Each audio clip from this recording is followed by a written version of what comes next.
Wait a minute. Hold on. Oh. Am I really? 100%. That's so wrong. Why'd you do that to me? My paperwork's out of order here, man. Oh, yeah. How's everybody doing tonight? Welcome to Ike Live. Hope you're having a wonderful Monday. The start of a work week. We decided to bring you some laughter and enjoyment here at a brand new Ike Live show. Sitting to my right, of course, the co-host of Ike Live, important part of the show. He's known as the crust of the show, Pete GLUSZEK. How you doing tonight, Pete? I'm doing great. Good to see you, man. I missed you, man. I missed you. It's good to have you in studio. I was shocked. BTC told me we're going to have you. Yes. You know. Cram it all in. That's I'm home. amazing. I'm home it's for amazing. 5 days. Let's Good cram it all in. Yep. Pete, let's run down the sponsors real quick that make this show possible because they're real important. Of course, our presenting sponsor, brought to you by MTB, Mystery Tackle Box. We've started. We've coined the term. It's like Christmas to your doorstep once a month. It's unbelievable. We're going to be doing a live unboxing tonight. Brian, are we going to be doing a Pro Box or Elite Box, or what are we doing tonight? It looks like we have a Pro Box. We're going to be doing unboxing the Pro Box tonight, but Excellent. If you're listening and watching and you don't subscribe to Mystery Tackle Box, listen to me. Now is the time to do it. Use the promo code Ike Live when you sign up for your first box. If it's an Elite Box, Pete, you're going to get 50% off that. If it's a Pro Box, I'm sorry, it's 1,000,000% off. 50% off. Sign up box, and get it, off folks. box. Dude, this is too confusing. Just buy it. Just buy it. You get a good discount. You're going to love it. You're going to have fun. It's amazing. It's all good. Also brought to you by Flambeau. Flambeau's maker of great tackle storage system. Of course, they use the amazing Z-Rust, Pete. Keeps your baits rust-free. We need that this week. Yeah, it's a lot of rain. You got to have Z-Rust. Use the promo code Ike Live. 20% off your entire order at flambeau.com. Pete, what about scent? We talk about scent all the time. This stuff right here, it has to be next to the line in Kugel. What is that? I had 2 bottles of Liquid Mayhem come in my last Pro Box. How about that? From Mystery Tackle Box. Wow. Scent is key. Scent is Scent's key. key. It's an important, most neglected part of everybody's fishing game. Don't neglect it, guys. Try Liquid Mayhem. Amazing scent. It's going to help you get a lot more strikes. Yeah, brought to you by Hobie Kayaks. They're the we talk about the Cadillac of kayaks. Kayak fishing is sweeping the country. If you want the absolute best hands-free kayak fishing, of course, the Mirage Drive, pedal drive system. I got to say, I'm a little jealous seeing Big Dave. Dude, Dave has taken on to the kayak scene. He's out there hitting waters I haven't ever fished before. Unbelievable. Fishing all the time. I'm a little jealous. It's unbelievable. And just a little sneak peek on tonight's show, we are going to have a amazing guest on tonight that fished Hobie Worlds in Sweden. We're going to talk to him about how that event went. Brought to you by TH Marine, maker of great, amazing marine products for your boat. Pete, if you've got a John boat, if you've got a crappy tin boat like Brian the Carpenter has, if you've got a biggie small yacht, anything you own, TH makes a product for it. Make everything. They make everything. And we're going to be doing a TH review of a product tonight. We're going to be talking about one of their great products. The next one, BU? What is BU, Pete? I see a hat on your head. Yeah, Bass University. Everybody knows that. Yeah, what do we got going on over at BU right It's now? all you need, Bass University. I'm wearing their cool, most popular Blaze Orange Bass University hat. Guess what's coming up? What do you got? Father's Day. Father's Day? Father's Day's coming up.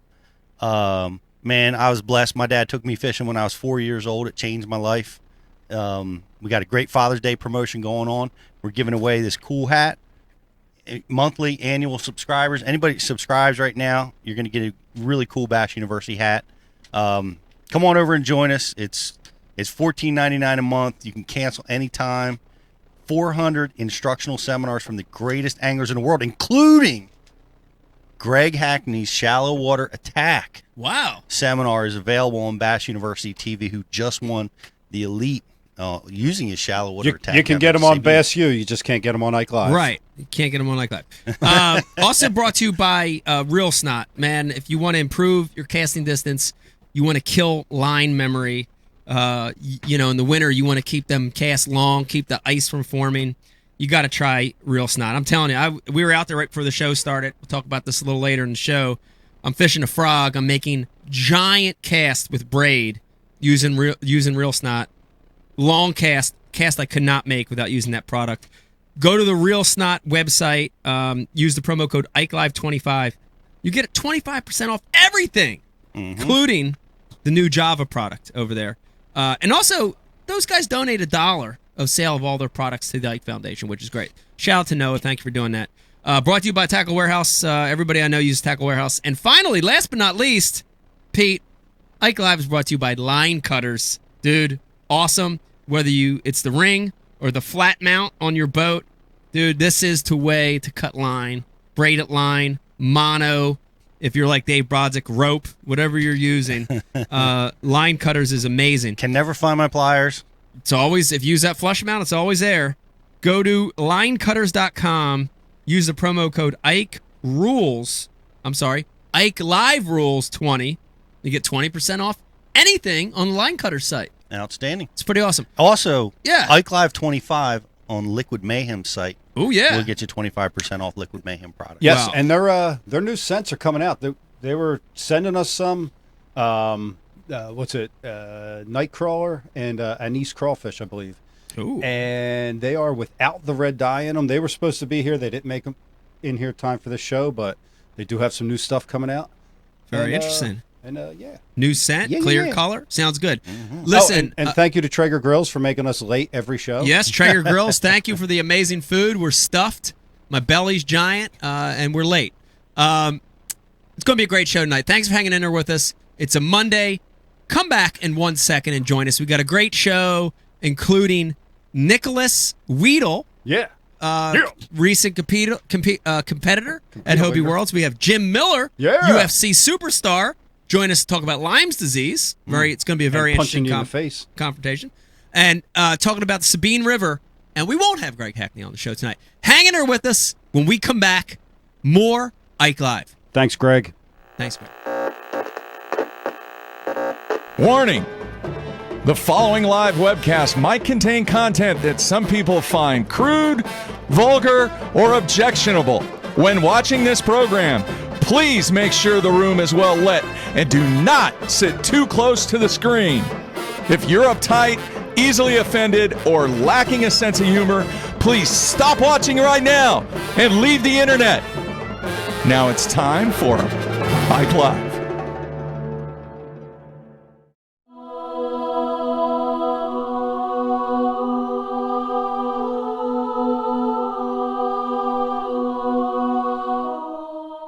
What is this foolishness? How many dreams can you shape in a minute, an hour? The kind of clean you like best. Lost 3 of my teeth, too. All right, so you lost. Next time you'll win. Steamy, hot, hearty, delicious, invigorating.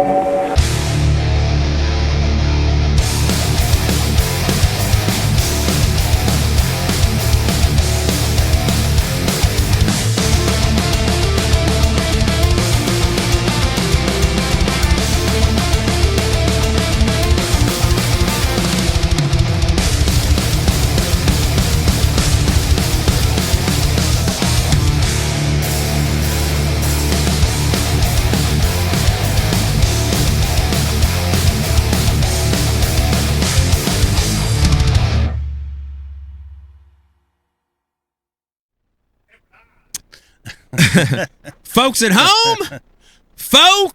at home, how you doing tonight? Welcome to a brand new episode of Ike Live.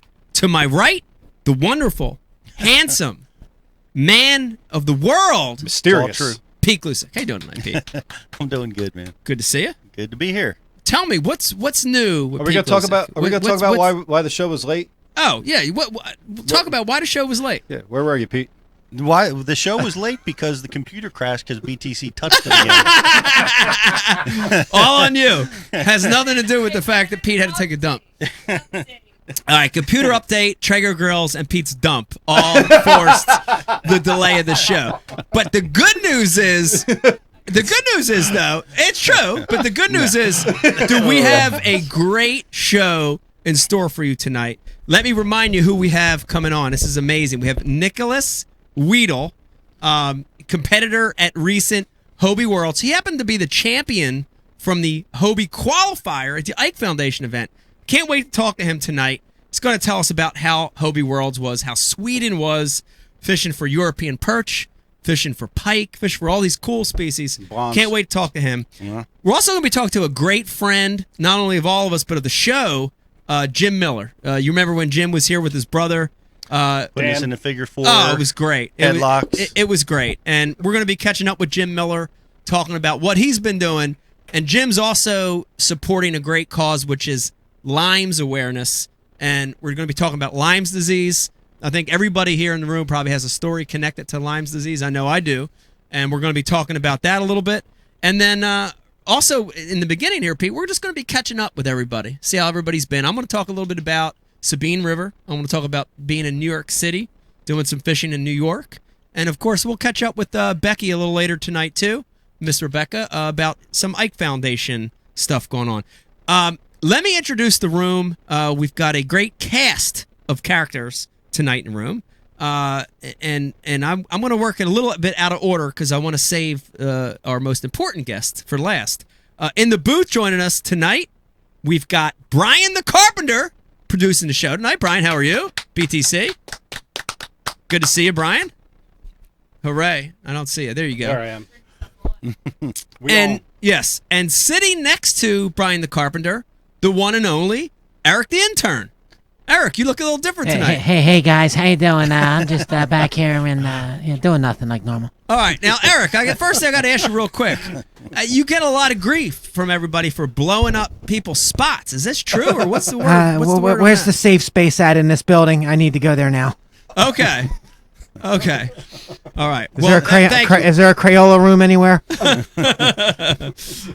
All right, obviously that was a joke. Dave Brodzik manning IM tonight for a little bit. And Dave, we might see you out here on the couch in a little bit. We're going to be swapping around. Perhaps. Glad to have you here tonight, Dave. By the way, nice shirt. We got a lot of comments early on our Traeger feed on Dave's shirt tonight. Stormtrooper shirt. Thank you for the gift, Mike. You're welcome. It looks good on you, man. Looks great on you.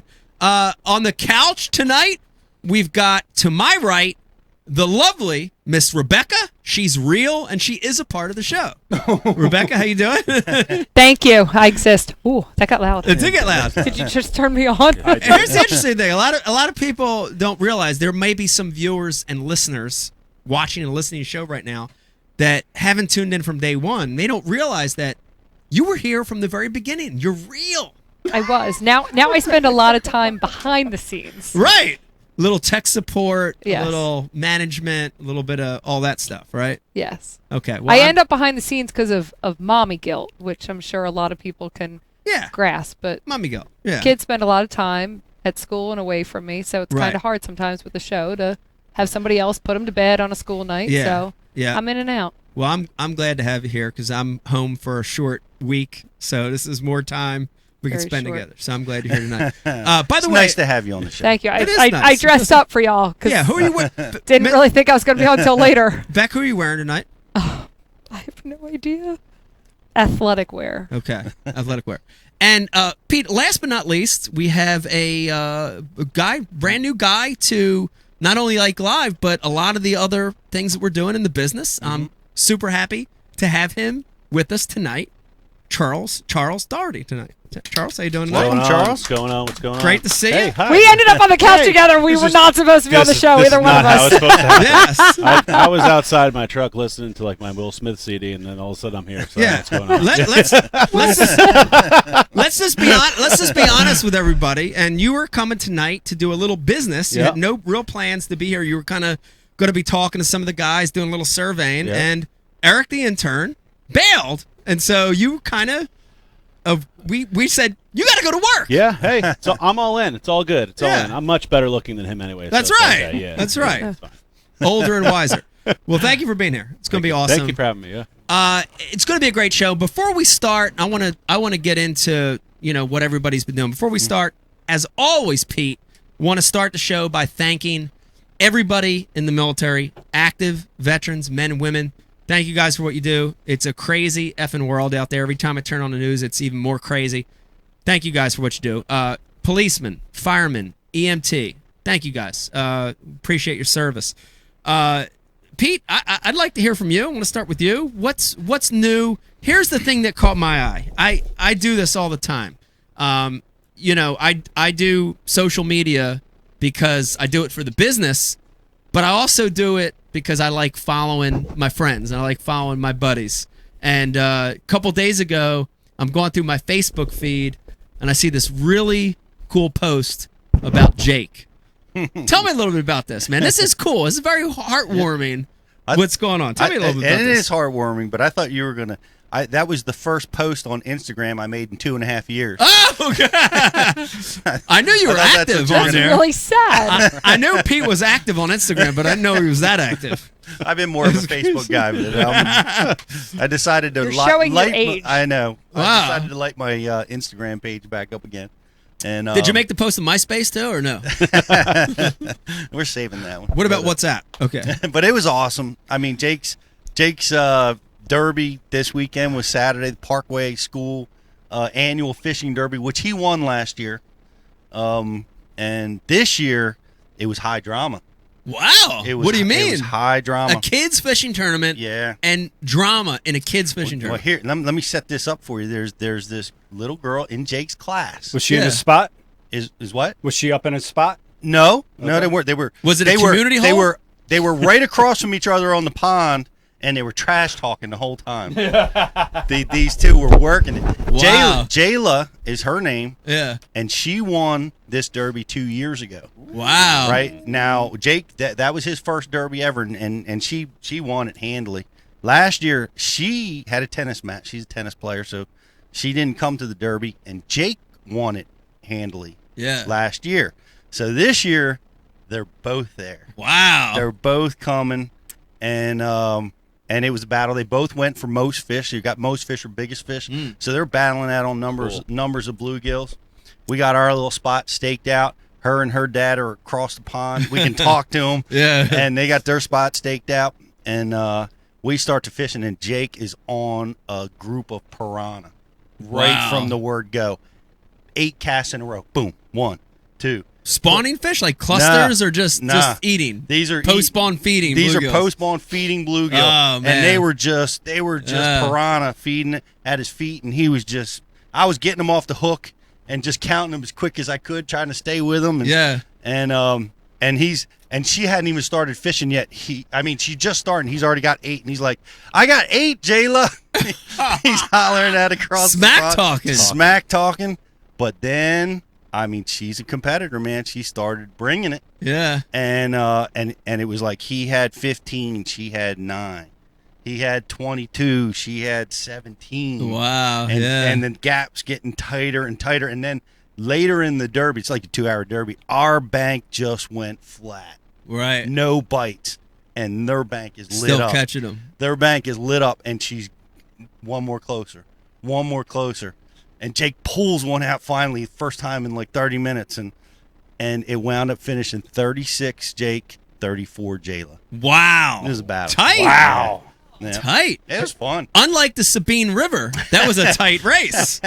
I feel like they should have been interviewed. I would like to know what each child had to say about this tournament. Yeah. That'd be cool. You know, the thing about interviewing kids, which I love, is that they just say what's actually they're thinking. Yeah. I love that. Isn't that great? Yeah. Like, I wish adults were like that. You know what I mean? Well, this room has a bit of a problem with that. Oh, yeah, we do. We'll say that a little bit. I was trying to help him, using the techniques that I've used and we've talked about the mental side of fishing, because he's like, I hear him getting spun out. He's like, "Dad, Jayla's going to be there on Saturday." He's like, Jayla. Before the event even starts. And I'm like, I'm schooling him. I'm like, Jake, I said, don't worry about what Jayla's doing. Yeah. You concentrate on what you're doing. Yeah. And that's all you need to think about. Yeah. You know how to do this. We'll work it together, and you'll be fine.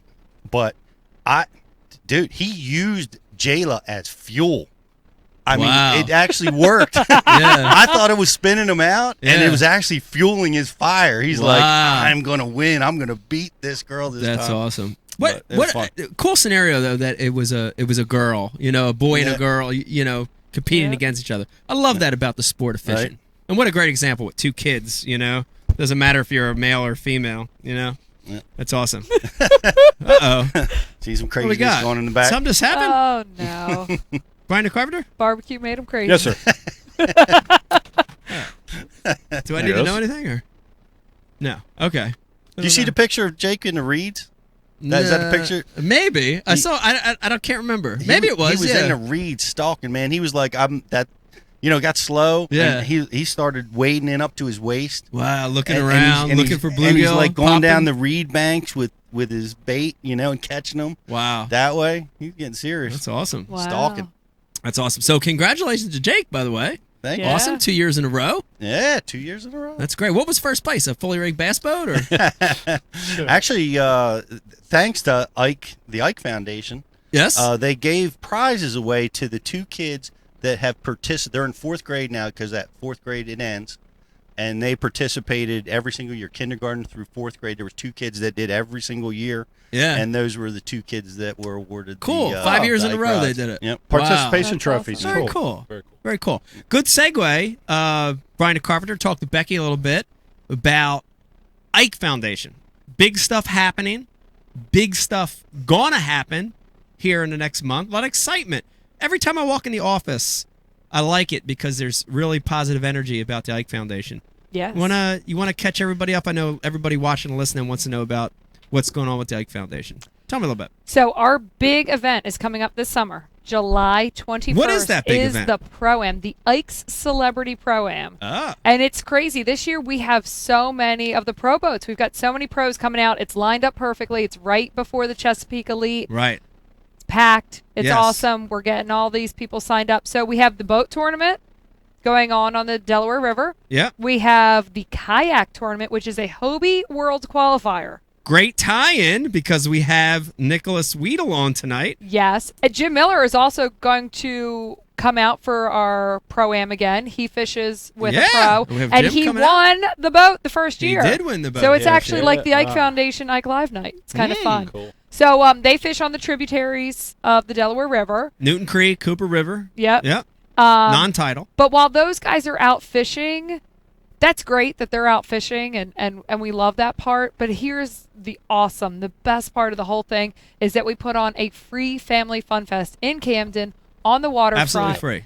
Everyone that shows up, every kid gets a free tackle box from Flambeau. They go station to station. They play games. They eat food. They do all sorts of stuff. They fill up the tackle box with tackle, and they just get to experience fishing in this like real fun entry-level type way. They learn how to cast. They play some games. Learn about fish. It's a cool, fun thing. Yeah. We also have bands playing, so there's music. We have a beer garden. There's food. This year, we have added the High School Skills Challenge. So if there's any high schoolers in the area, it is free. So we sign up teams of 2. It's free. You don't even have to have that much fishing experience. We'll really work with you and teach you. It's going to be skills like, tying a knot and casting and all sorts of fun stuff. But the Bass University, I think we're going to tie in together, so there's a lot of instruction with it. But it's just going to be Very cool. a great way to get some like older kids out there and get them interacting with the pros, learning a little bit, and maybe showing off some of their skills or learning skills. Yeah. It's going to be a cool thing. Very cool. But Yeah.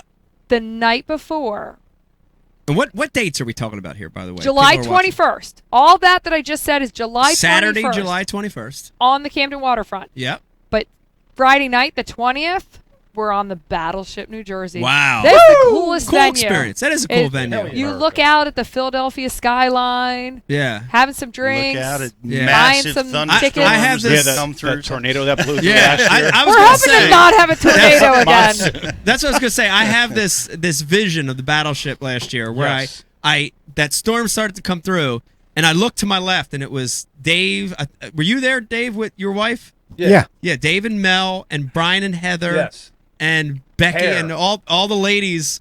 And all of a sudden, the storm came through, and dude, the hair. I just remember the hair. Hair and dresses were Oh, flying. dude, all it was over the place. all over the place. There I was remember trying to hair. hold one of the walls and like taking lift off, and I'm not a tiny girl. Yeah, John McGraw Like, I, was like, there, lifted and the off. wind actually picked up G, and John was holding G by her pinky. She was like a kite, like an Asian kite in the sky. Poor Johnny G. I hope she texts you later. Like a small Asian type. But no, we hope to not have any that was crazy that was weather. awesome. I thought good that was an time. eventful thing to watch that storm come Was through. Yeah. You know, come right up the river like that, and we were well protected, but Yeah. it was pretty awesome. We were pretty safe on a battleship. Yeah. You know? Yeah. We were going down. You know? You're okay. I don't think it was level flotation and all, but I think we were safe. Yeah. We definitely weren't going down. Now, Beck, here's the real question. There's people watching, listening. They're getting excited. They want to come hang out. They want to support kids fishing at the dinner. They want to bring their family, their kids out on Saturday, or they want to fish with one of these pros or celebrities. How can they sign up? Where do they go? Where do they go to sign up for all this stuff? Go to the IKEFoundation.org. All the information for every single one of those events for that weekend is on the website. So the IKEFoundation.org. You can follow our Facebook, our Instagram, if you want to, catch fun little snippets of stuff. But at the end of the day, the website has everything to sign up. Any new pro anglers added to the list?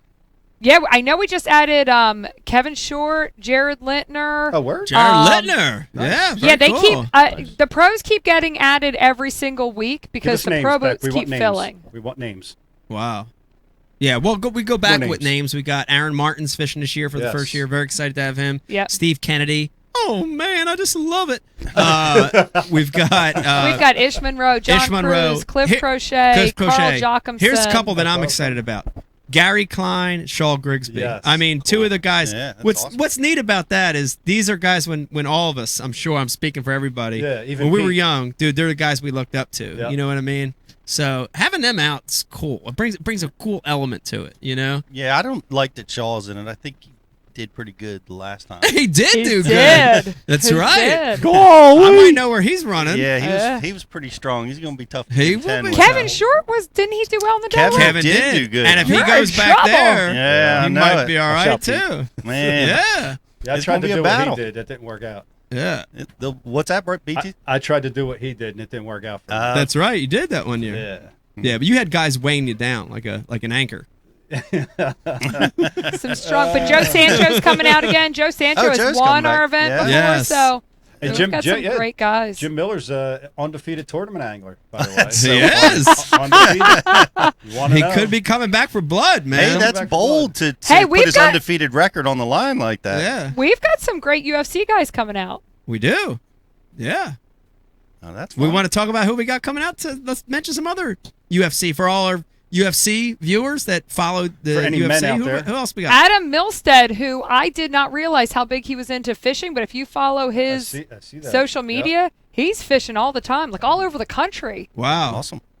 And we got Clay Clay the Carpenter. Yeah. Clay the Carpenter comment. I'm excited, man, Yeah. to have Clay here. Cool. Yeah. We got some Very excited. some cool guys coming out. He's It's a very savage. exciting. Do you feel competition that there's another carpenter in the event? Yeah, Bri. Nah. We'll bring a saw. Not in the Carpenter realm. I'm not threatened. It's everything else. How about the no-show interns? What are we going to talk about them? He's out. Wait, who is that? It's Eric. I'm back. Oh, Eric the intern is here. Yes, hang on. Oh, Hang on. I see the poof of hair coming out the front. Stop talking for a minute. My phone's just chirped. Hang on. Oh, you're on your phone again. Okay. Yeah. All right. What? Are you here? Oh, Eric, so no, Eric. The big question is, Yeah. I thought you weren't showing up tonight, but now No, you're I'm here. I had a hair problem. And it's Oh, fixed. okay. Gotcha. It's just a hair coif. It's sticking out of there hat now in the front. Okay. That's good. It's there. It's all out the front. It wasn't out the front earlier. I almost had to call out. Gotcha. Now, where were you at earlier in the day? Then? I had the hair. It wasn't coming out the hat properly. It was all the way back. Oh, okay. I went to the safe space. I talked to the crisis counselor, and they got me crisis- square. They gave me a comb, and it's out the front of the hat now, and I'm okay. We're all going down. It's gonna be so hot. Oh man. Gotcha. Well, Eric, thank you, and your super busy schedule. I'm for sorry. I was carving looking out at my time phone. What? to Show up. Oh, okay. Sorry. Okay.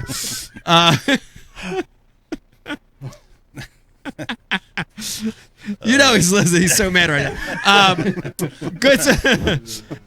Back. Thank you for the update. Now, this is actually another good segue, and I want to jump. Charles, I want to talk to you a little bit.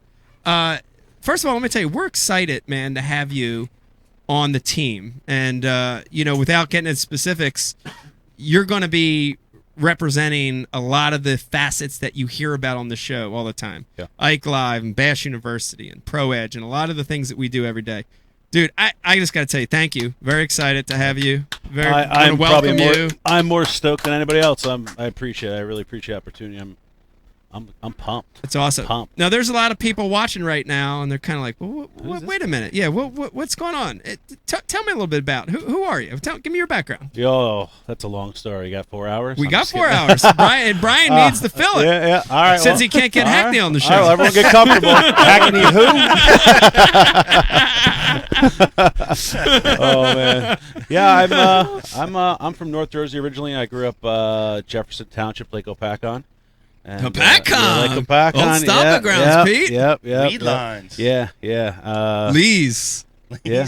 Moved all around New Jersey, but I'm a Jersey guy. I've been here my whole life and been in sales pretty much for like my entire life. Yeah. Put it that way. Love fishing, love hunting, and met you guys and just became a natural fit. So, yeah, that's pretty much it. Very cool. Now, you have a cool kayak tie-in, which I love, I too. do, yeah. Yeah, I mean, we're dealing with kayak fishing every day in some form or another. Yeah. How did you get introduced into kayak fishing? I tell you what, I grew up on the front of a bass boat. Shout out to my dad. He's probably watching. Sorry. He taught me how to fish. 5 years old. He's my stepdad, so it's even cooler. He took the time to teach me and really get me into it. So, thank you. Thank you, Dad. Yeah, thank you, Dad. But it came to the point where I just wanted to fish more. I didn't fish for a while. Probably about 10 years. I just didn't do it. Yeah. It wasn't something I was into. Just with life. And, one day I said, I really want to get back into it. And I bought a couple new rods, I got some tackle, and then it just it lit. You know, that old fire was reignited. Man, it was like a trigger grill going off with some smoked meat. It got crazy. So super smooth. Yeah, half the town can't see. But I couldn't afford a bass boat. And, where I was at and where I was living, down by the Delaware River, it just wasn't the North Delaware River. It just wasn't, bass boat friendly. So I got in the kayaks. My first kayak was a sit on top of the paddle. I'm a big guy, obviously. Wasn't very comfortable. And my wife, she'd come home from work every night. I was sitting there looking at videos of Hobie kayaks, looking at videos. One night she walks in, she's like, "Would you just effing buy one already?" And I'm like, all right, fine, I'll effing buy one. Yeah. But then it all became like just something different. It became more. Yeah. I ended up actually, instead of selling that kayak that I had, I donated it to Heroes in the Water. Fully rigged up deal. I wanted it to help someone else the way it helped me. Yeah. You talk about it a lot of times. It's a healing thing. For me, very cool. It helped me find my passion. It really did. And then from there, I just got the Hobies are so comfortable. You're out there with the Mirage Drive. You can actually fish. You're not fiddle farting with a paddle. It's fun. Yeah. It's like having a bass boat without the $65,000 without the price tag, without the price tag and the registration, without the gas, the insurance, the pain of parking, parking, the trailer, I really enjoy my $65,000.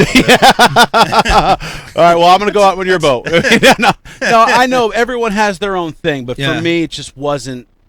It wasn't that niche. I couldn't, be in that space. So And I do some tournaments, nothing crazy, but I like to get in every now and then, get a little competition flowing, and that's it. I mean, now I have too much crap in my kayak, and I need to trim it down. Well, it's a common. I hear the story a lot, Pete.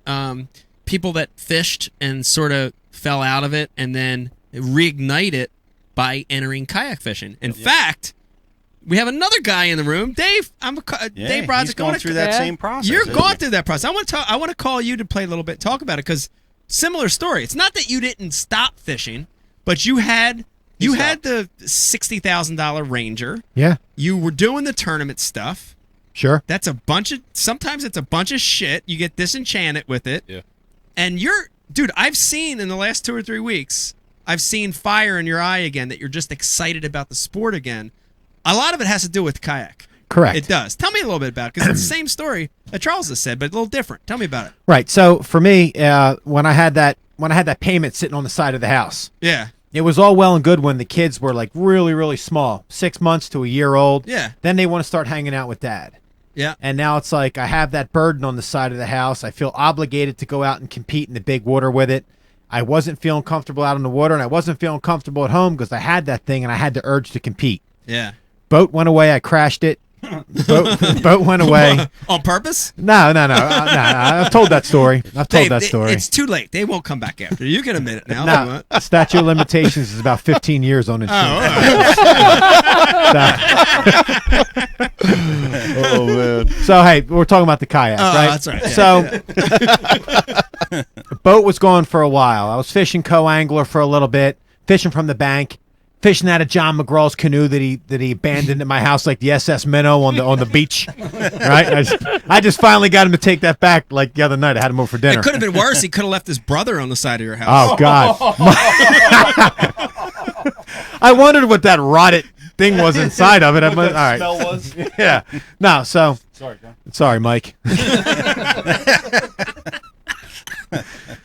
So, thanks to you, Becky and Hobie, I got a PA-12 about a month ago. PA-12, good kayak. And I have been out in it every day ever since. A couple days during the week, every day on the weekend. Not the whole day either. It's like it's so much more convenient than launching a big boat. Yeah, and we hit on that, right? Yeah. It's a lot of times when you're fishing in a bass boat, it's an all-day thing. It's this big commitment. But the kayak makes it easy. If you got 3 hours to drop it in, it's easy. Right in the back of the truck, I have a 5.5 foot bed, so I have a bed extender. Yeah. I literally built a stand. It's a little X stand, I call it, Yeah. And I back it right into my garage, slide it off, and when I want to go fishing, I slide it on, go down the ramp, slide the kayak off, park my truck, and I'm gone. And I leave everything on easy. it, And Yeah. when you're out there, for guys like us, it's comfortable. Yeah. You're comfortable. You're not sitting on a hard piece of plastic in 90-degree weather like, yeah, and sucks. And here's the other thing. I want to. I do want to bring this up. This is a great point because I've had this question asked before. A lot of people watching, a lot of people listening have had it at shows. I'm sort of a small guy, but you two guys are big dudes. Yeah. No problem. I stand on mine, no problem. Yeah, you can't compare. So what I did prior to having a kayak was compared it to what it was like inside of a canoe, or what it was like inside of like a one of those pontoon type bass hunter boats. Yeah. And it's not comparable. Right. I'm 6'3", 240. Charles is a big guy, probably like 6'2", 6'3", probably around 240. And it's not even. What, am I being generous? Yeah, thanks. I appreciate it. You're a sweet man. You're a lovely, lovely man. I like your hair as well. So no, I can't, like, every single Hobie dealer is mostly on the water, and you can go test one, and you will immediately see that they're not some flimsy, shaky thing that you're sitting in. It's a very stable platform. Yeah. When my butt's tired from sitting down, I stand up. Yeah. And when I need to flip, I absolutely stand up. Yeah. It's awesome. It's reinvigorated. Like you said, it reinvigorated me. Yeah. I'm in the process now of outrigging it. I got my electronics. I got my power pole. I'm waiting for some different things to come in. That's kind of fun, too, isn't it? It reminds me. It does remind me of what we used to do to the crawdads back in the day. It's like this. You tricking out your boat. Souping up your rig. You're souping it up. My kayak. We had to It's figure, cool. but we had to figure that out trial and error. Right. I went on this dude's site, Kayak DIY, and I just everything that dude did, I just stole copied. everything. That's mine now. Yeah. No. Internet thief. Yeah. Him and there's this other Latino dude from Arizona, Bass something or other. He's really does a really good job with his kayak rigging, and I just stole stuff from those two dudes. Yeah. Nice. Well, Hey, that's but awesome. I want to say something. So you guys touched on the fact that you can be a bigger guy and totally comfortable in a kayak, but having small children that are 5 and 7, those Hobies are made to be able to fit them too. Stella's 5. She's squat. Yes. And she can use that pedal drive system. Oh yeah. So it's amazing, the array of sizes that you can extend the pedals Absolutely. and shorten whatever. They're Yep, comfortable for everybody. Sport model, the Outback. They're all great models. I always say when I do shows, Hobie and stuff like that, I always say they thought of everything. Oh yeah. They literally very well thought They out. didn't say, let's just put a kayak out and let's have a drive and it'll work great. Yeah. They said, all right, let's think of everything. They did because, like you said, those pedals are adjustable. They come closer to you and little kids can use Seats it. adjustable. Yeah, Pedals are everything's adjustable. adjustable. Yeah. So Crazy. you don't have to be, an adult or someone my size or someone your size to use it. Anybody can use it. It's great, Very cool. It's cool about the other stuff about the kayaking is the community. Yes. You meet a lot of cool people.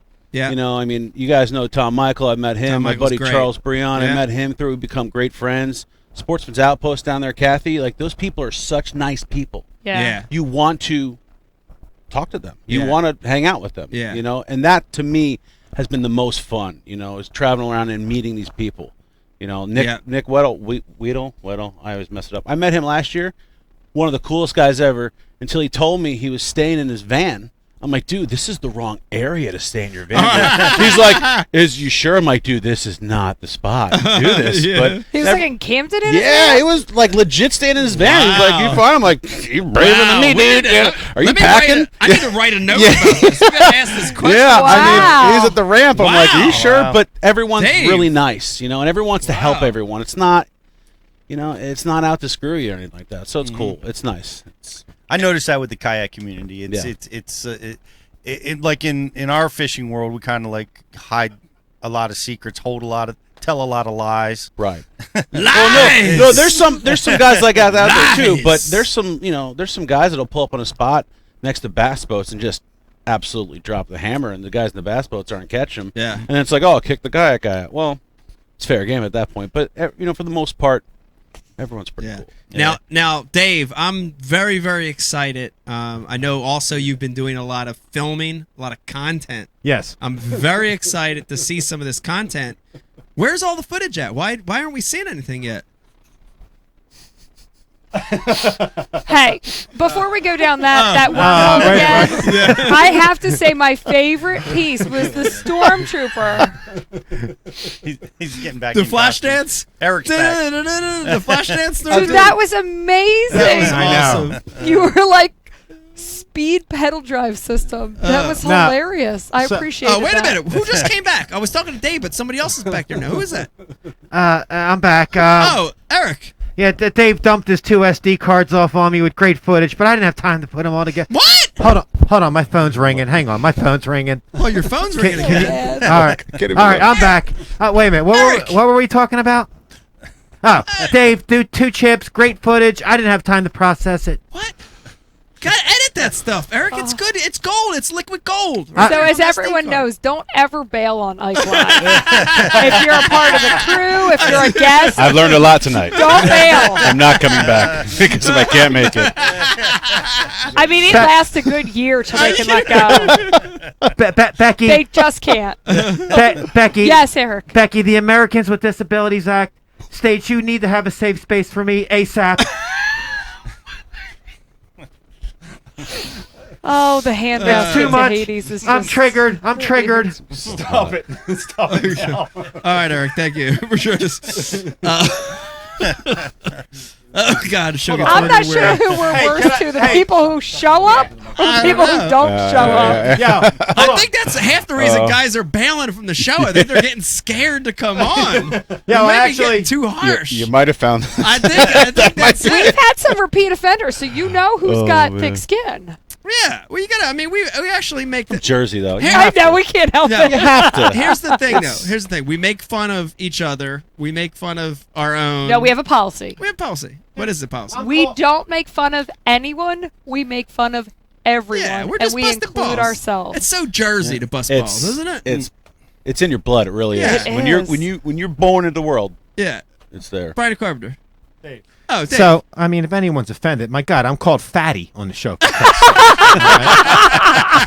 I know. You did probably get the worst nickname But out of I'm- everybody. but Like, I'm- Brian the Carpenter was mad at it in the beginning, and now he's, like, famous because of the Brian the Carpenter name. So- and Dave, you did get the short end of the stick on So, the names. Mike, while you were gone, and Pete, you probably don't know this is happening, but Straycast is another podcast for people who haven't dialed in yet, hosted by Pat Renwick and Ryan Whitaker. Shout out and to his Pat. crew, right?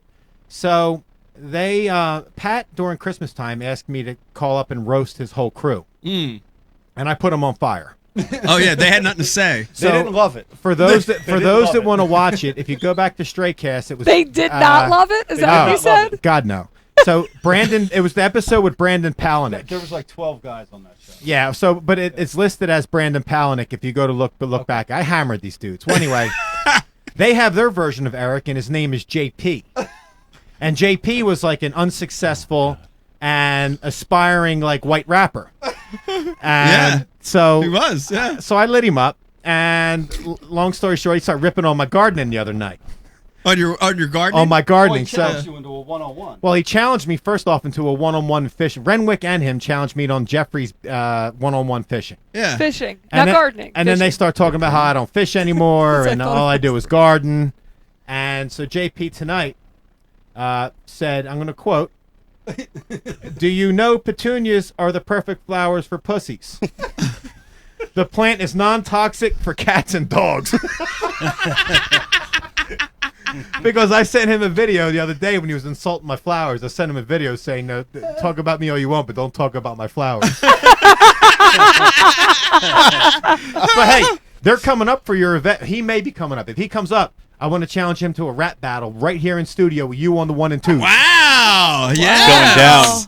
Yes, I Going want to down. see that. I will take, because he won't take me on in my water, because Wow. I'll drown him deep.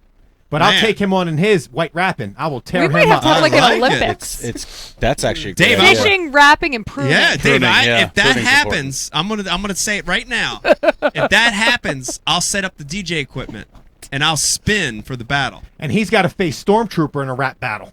Wow. Wow. Dave raps. Dude, Dave raps. Dave does It's gonna everything. be so legit. Of course he does. Of Gardening, course he raps. rapping, kayaking. Speaking of rapping, this is a good segue. This I know. Failing. Segue. Fishing, gardening, rapping. This is Don't forget failing. yes, bailing. This Is anyone still watching? I don't know. Somebody. Who cares? It doesn't matter. We do Eric is. Eric's the only one. No, We he's got one not. viewer right now. But by the way, we do this for us. We don't do this for anybody else. This is the only chance we got to hang out. God damn it! We got to do it. We got to make it like a business. I want to tell you. Speaking of rapping, this is the story I wanted to tell you earlier. I'm going to take it back to Lake Travis event. Okay, this is a great story. Lake Travis. I had an okay first day. I had a really good second day. I come off the water the second day, and I'm in the bag line, and there's always people like outside the bag line wanting autographs and pictures and saying hi. And I'm going down the line, and then all of a sudden I get to the end of the line, and he's like, there's this kind of little short dude, like sort of crew cut, and it's this look and smile, and he's like, "Hey, Ike," and I'm like, "Holy shit, Steve McCourt." Get out of here. Yes, Steve McCourt, one of our comrades, fishing comrades from back in the day. There wasn't a lot of them from Glendora. There's Steve. He's there with his wife, new wife, or I think, and it was awesome. Wow. Seeing him there, That's it was unbelievable. But So what's the best part? Well, here's the best part. So we had all this great conversation, and we were laughing and talking old stories and how we used to get kicked out of places for trespassing and the techniques Cool. we'd use to not have the cops called on us. It was awesome. The good stuff. And he goes, and I got to go back and do tackle. He's got to leave. He's like, man, before you leave, I got something for you. And so he's like, I'm parked next to you in the parking lot. I'm all right.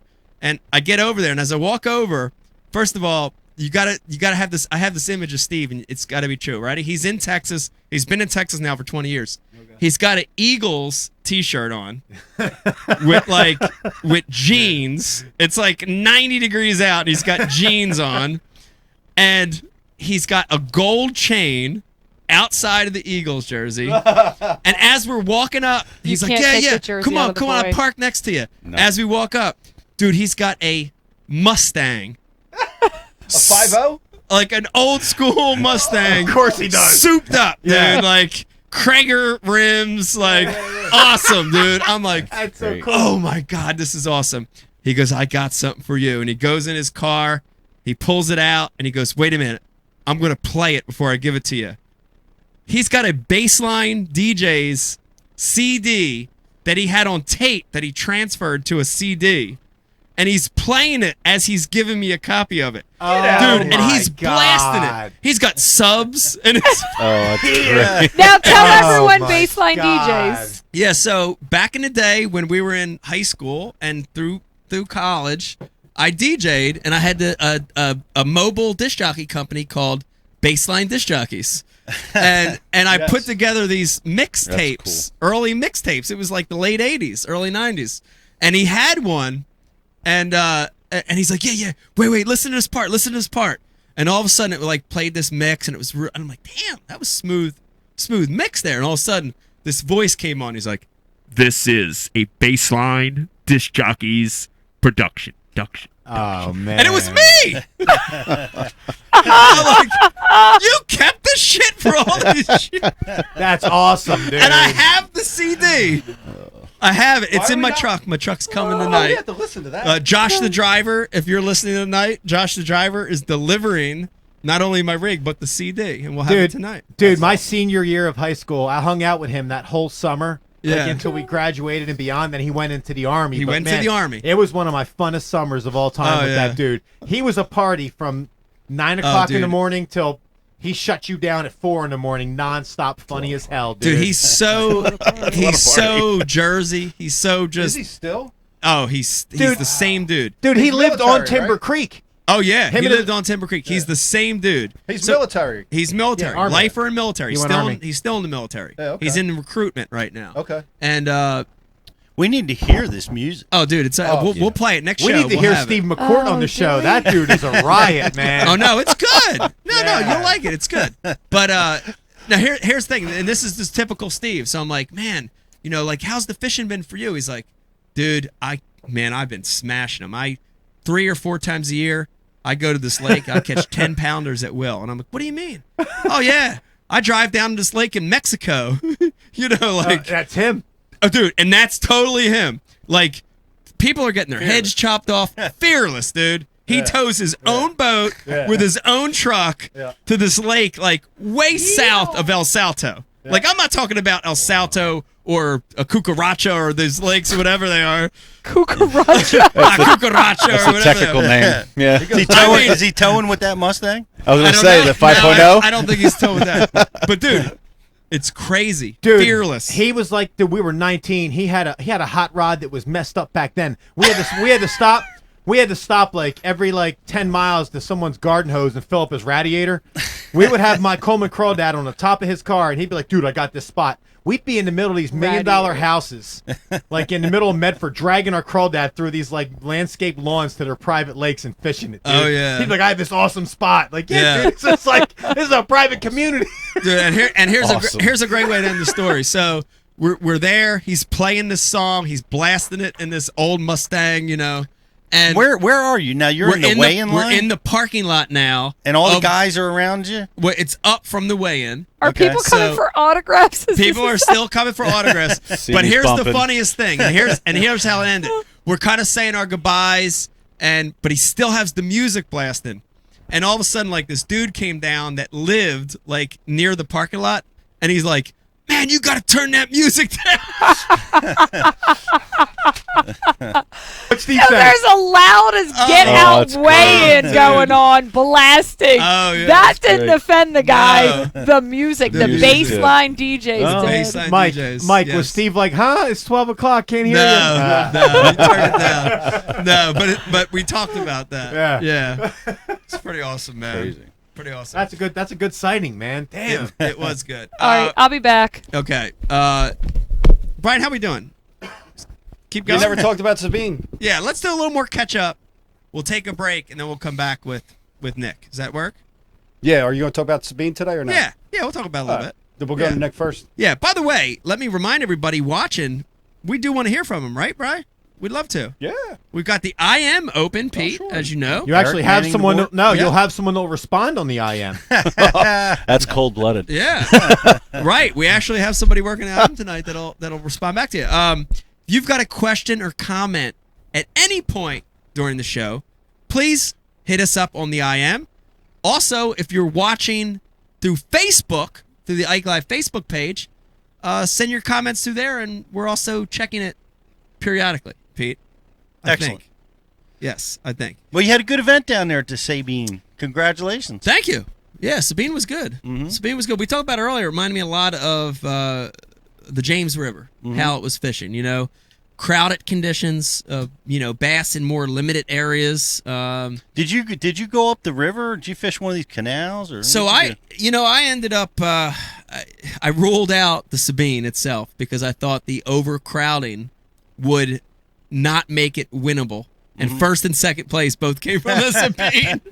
So that was the wrong move. But I ended up concentrating on the next two rivers over to the west, which were the Natchez and Taylor's, which is both wins the prior years both came from the Taylor's area. So I spent one day in Taylor's, one full day in Taylor's, one full day in Natchez, and then the last day I decided to go back to Taylor's because I felt like the quality was better there. But it very much reminded me of what you see on tidal rivers in the summer, which is they want it current, they want it shade. It's I don't care if you're in Texas or Maryland, dude. It's the same. They want the same things, right? Makes sense. Yeah. Summertime pattern, and isolated wood, isolated pieces were real key for me. Isolated cypress trees, a lay down log were real key. And the other thing I noticed that I see a lot on tidal rivers, and I'd like to spin it to you on why this is in both areas I fish. I ended up spending 1 day in Taylor's and 2 days in Natchez. It seemed like the flatter banks outproduced the steep banks, right? So in any creek or river, they're never straight. You've got a creek or river that winds and turns. And every turn, there's a deep bend, and then there's a flat side. Right. And it changes as you go up the river. Absolutely 100% fish were more on the flat side that week on isolated pieces, whether it was a cypress or a laydown. That's because that's where all the baby flounder that they were feeding on. Maybe that's what it is. Maybe that's what it is. That's bottom line. It had to do with bait, right? The bait's going to. It had to do with the food. Those flats, yeah. Because the other funny thing is, you'd get on a deep bank and you wouldn't see the bait. Or here was the thing I noticed: crabs. I wouldn't see crabs, but I'd get on that flat bank, and if you'd look at a cypress knee or a piece of wood, dude, every time I'd see a little crab crawling across it.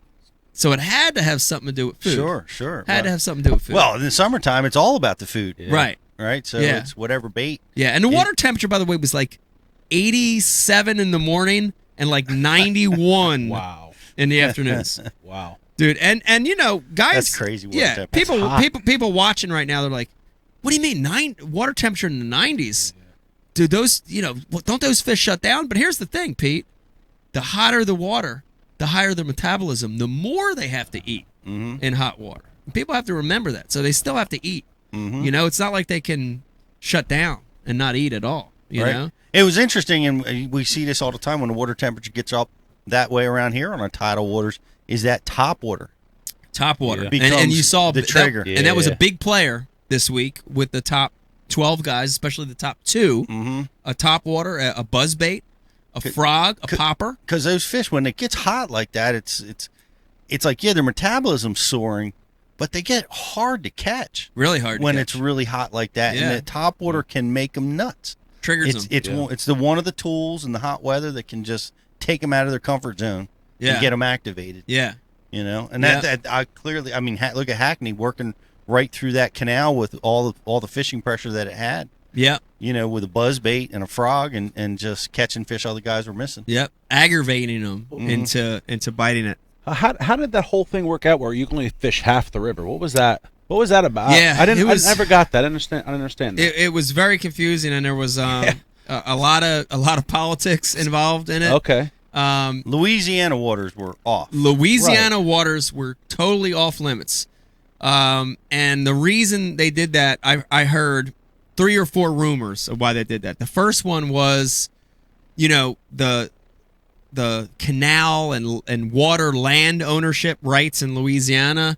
There's laws in the books that make it very strange. Like, you could be in a canal system, it's not even posted. Really? But it can technically be private canal system.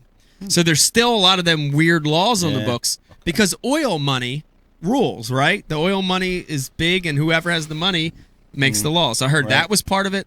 I heard, part of it was Orange, Texas was paying the money and then the last couple years of Louisiana got a lot of press, and all the and so fishing so exposure. Yeah. there's a lot of reasons why they put it off, but Well, we've seen that a lot before. we've seen it before. We've seen it before. Counties that put the money up, they Right. they want the tournaments weighed in and Yes. the fish caught in their counties Yep. so that they can get the exposure that they're paying for. That's right. But the negative to it was you ended up with a tournament where you took away 3/4, not even half, more than half Right. of the fishable water. Wow. Where you could catch bass, and that hurt. And then the challenging thing for guys was, especially that fishing the Sabine, was the state line didn't necessarily run directly through the middle of the Sabine. So it was like the Brandon Polnick situation on the Mississippi 7 or 8 years ago. You had to constantly keep an eye on that boundary line. And there were guys that fished in Texas during the event, and they got penalized the next day, or others. You had to be very conscious. So you could be in an oxbow, and you're on the left side of the river, but that oxbow, half of it was in Louisiana. Wow. So you had to be very conscious, and it makes it difficult for the anglers because it's not cut and dry. Sure. Yeah, so it's that's- difficult. That is difficult. It's difficult. You know what's not that difficult is counting to 5. That's true. And there were a lot of guys that went over. Dude, here it's crazy. man. Yeah. It's crazy that Mike happens. and Pete? And I'm so honestly, I love Gerald, and I'm tickled that penalty that he endured because he brought 6 fish to the scale and suffered a 2-pound penalty as a result. And, Yeah. Have you ever done it? I've never done it, but I can see where it happened. Yeah. I can see where it happened. It seems like it happens more in fisheries where you catch a lot of small fish. You're working through bigger numbers. You see it happen a lot more, Yeah. Like in this one, there were guys catching 30, 12 inchers in a day. Right. And so, especially now with the new cull tags, and this is a whole nother topic maybe we'll get to tonight. Dude, the cull tags are coming off because you can't penetrate now because nobody's making a good cull clip except TH. And That's good. So the cull tags are coming off in the cull live tags well. are coming They're off. losing track of how They're many losing fish. track. So it can happen very easy. I can see Yeah. where it happens, So and then also the other thing is sometimes when you're catching them quick, you need to get back in there quick. Mhm. And so guys will just throw them in. Yep. And it's really easy to lose track. So Hey, Mike. I could see it. Yeah, it sounds like I a could dumb see it. mistake, but I Yeah. could see it happening. I made the mistake the other way one time where I caught my 5th fish and I culled. You called. I culled down to 4. Called down to 4. So did you get 2 pounds from the tournament? They should have gave you Right? 2 pounds. I should have requested that. You should have. I didn't think of. You should We have. have, we Dave have Browser, IM what do we got? activity. IM activity. Huh? Logan on IM wants to know what was the worst part about the Sabine? Listening to Lefebvre bitch about how he didn't catch him, or hearing how the Louisiana side is so much better? Logan. Logan, I would say they were equal. I would say they were equal. They were both kind of. You heard them both. Yeah, It was a grind. Aren't all tournaments a grind though? They can be. They all can be a grind. It always seems some like more it than is to others. me. Some more than others. But rivers in the summer, dude. I don't care if you're on the best tidal river in the world. Yeah. Rivers in the summer are a challenge. Yeah. Red River, Upper Bay, Delaware River. Any of them. They're a challenge, dude. Yeah. It's hot. It's tough conditions. I have to agree. Well, Now, I did real quick. I did want to tell you the bait that I used a little bit, and then we can switch to talk about Hackney because there's a couple elements I want to talk about with Hackney. But Pete, I used something that I got to talk about in a BU seminar. It was a real nice tie-in here. People watching that are BU subscribers, and if you're not, here's a good reason to subscribe. I used a punch shot rig, Pete. no kidding. Yes. Wow. I used a punch shot rig, got myself a top 20 on a punch shot. I used the non-leadered version, and I unfortunately I don't have one here, but I invite everybody to go to Bash UTV, check it out. Check out my punch shot seminar, and there's a leadered and non-leadered version. But the non-leadered, which I used, is basically a ringed hook, and VMC this year at ICAST is coming out with a a hook. They have them from 1/0 to 5/0. I use an extra wide gap hook, and it has a welded ring on the front of that hook, okay? So it's your regular extra wide gap hook with a welded ring. To that welded ring, I attached a two-way swivel, okay? A two-way swivel just on a little split ring on the top end. And on the bottom end of that welded split ring, I attached a 1/4 ounce VMC pencil drop shot weight just on a snap. And so what that did for me, and I fished in crowded areas just like everybody else. If you think about it, silty bottom, mud, and then fishing around these cypress roots where there's, you know those roots, they're like crevices all over the place. They're like they spider out. The weight would go down in that silt or down in the root, but the bait would stay up. Instead of a Texas rig or a jig, where the weight is going down and the bait's going down, here my weight went down, but that pencil weight acted as a sort of a kickstand for that bait, and it stayed above it, and it had the mobility to go side to side. Dude, I can tell you, dude, several times during the event, first, second, and third day, there'd be 2 or 3 guys ahead of me using, and I could see they're flipping Texas rigs, tubes, creatures, they're flipping jigs, and I was able to go behind them with a punch shot, and they would choke that thing, dude. Wow. A big, big difference maker for me. You got to have something special like that when very you're fishing special behind guys. Very special. And I just fished a Berkeley, a beaver style bait. It's called a creature hog by Power Bait Max. Fished that on it, but you could fish a worm, a crawl. Such a cool new technique. Nah, that's great. Yeah, very cool new technique. I mean, you were so excited when you brought that back from Japan. Oh, dude, I knew. I was just waiting. Yeah, Cool. I saw it in Japan That's cool. and kind of copped it and brought it back. But I was so excited to finally implement it in a tournament. Perfect scenario. Perfect scenario. And here's, I know a lot of my competitors are probably watching. I'm giving away a lot. It's okay. Mississippi River coming up next week.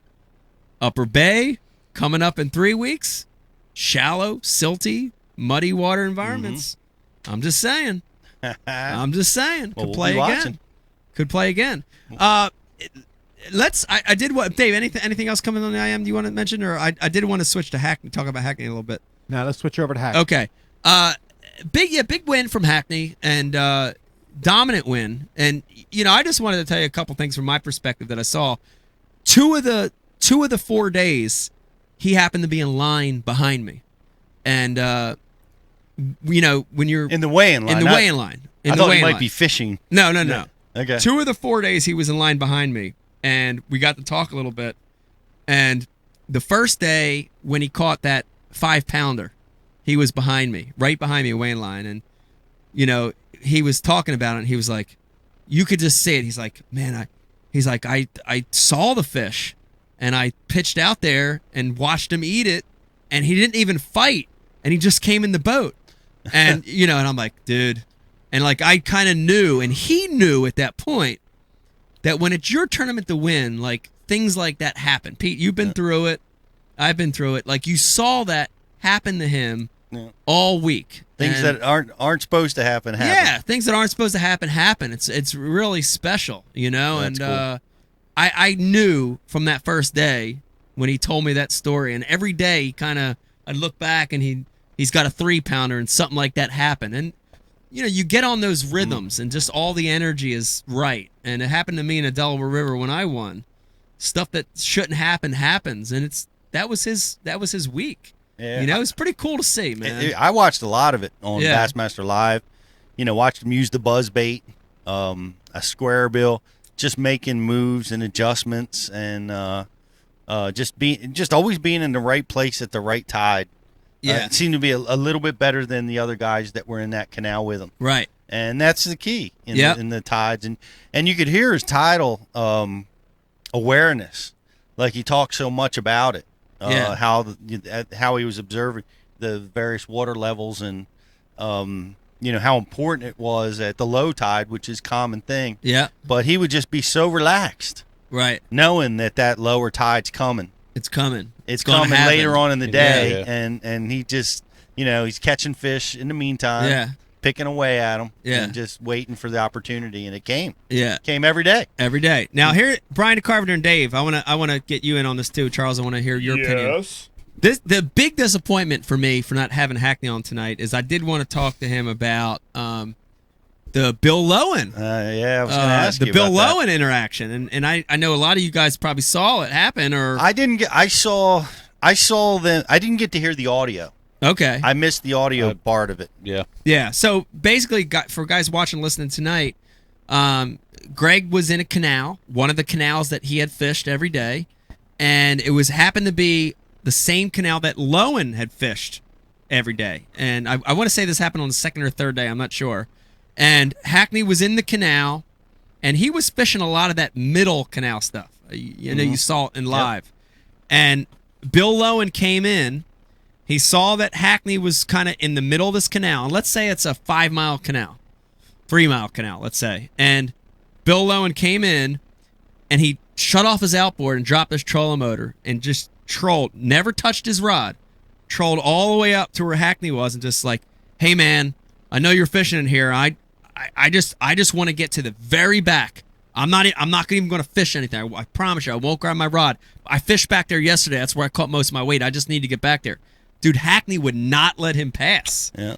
I mean, to the point where, you know, It got dirty. It got like Bill Lowen would never fight with anybody. Right. You know what I mean? Like shall not pass. You could probably, you could probably spit on him and he still wouldn't fight with you. But you know, I mean, again, it's another one of these. I bet if Bill Lowen won, he'd be on the show tonight. Well, he probably would be on the show, right?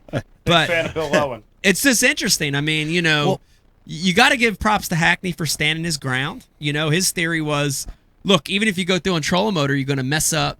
You know, I want to turn back around and fish through that. Yeah. So I get that, but you know, man, you got to feel bad for Bill because he was in contention. It's not like, dude, it's not like Lowen was in 70th. He was in the top 10 as well. Yep. And he had every right to go to the back of that canal, right? It's tough. I mean, depending on the length of that canal, and you watched it, you got to see it.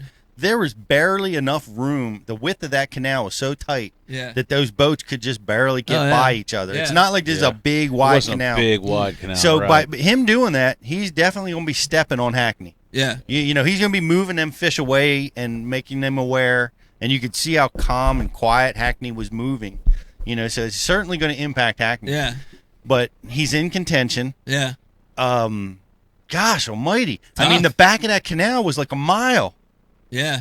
And so you could see Lowen's thought process like, I hate doing it to you, Greg, but, you know, I'm in this competition too. Yeah.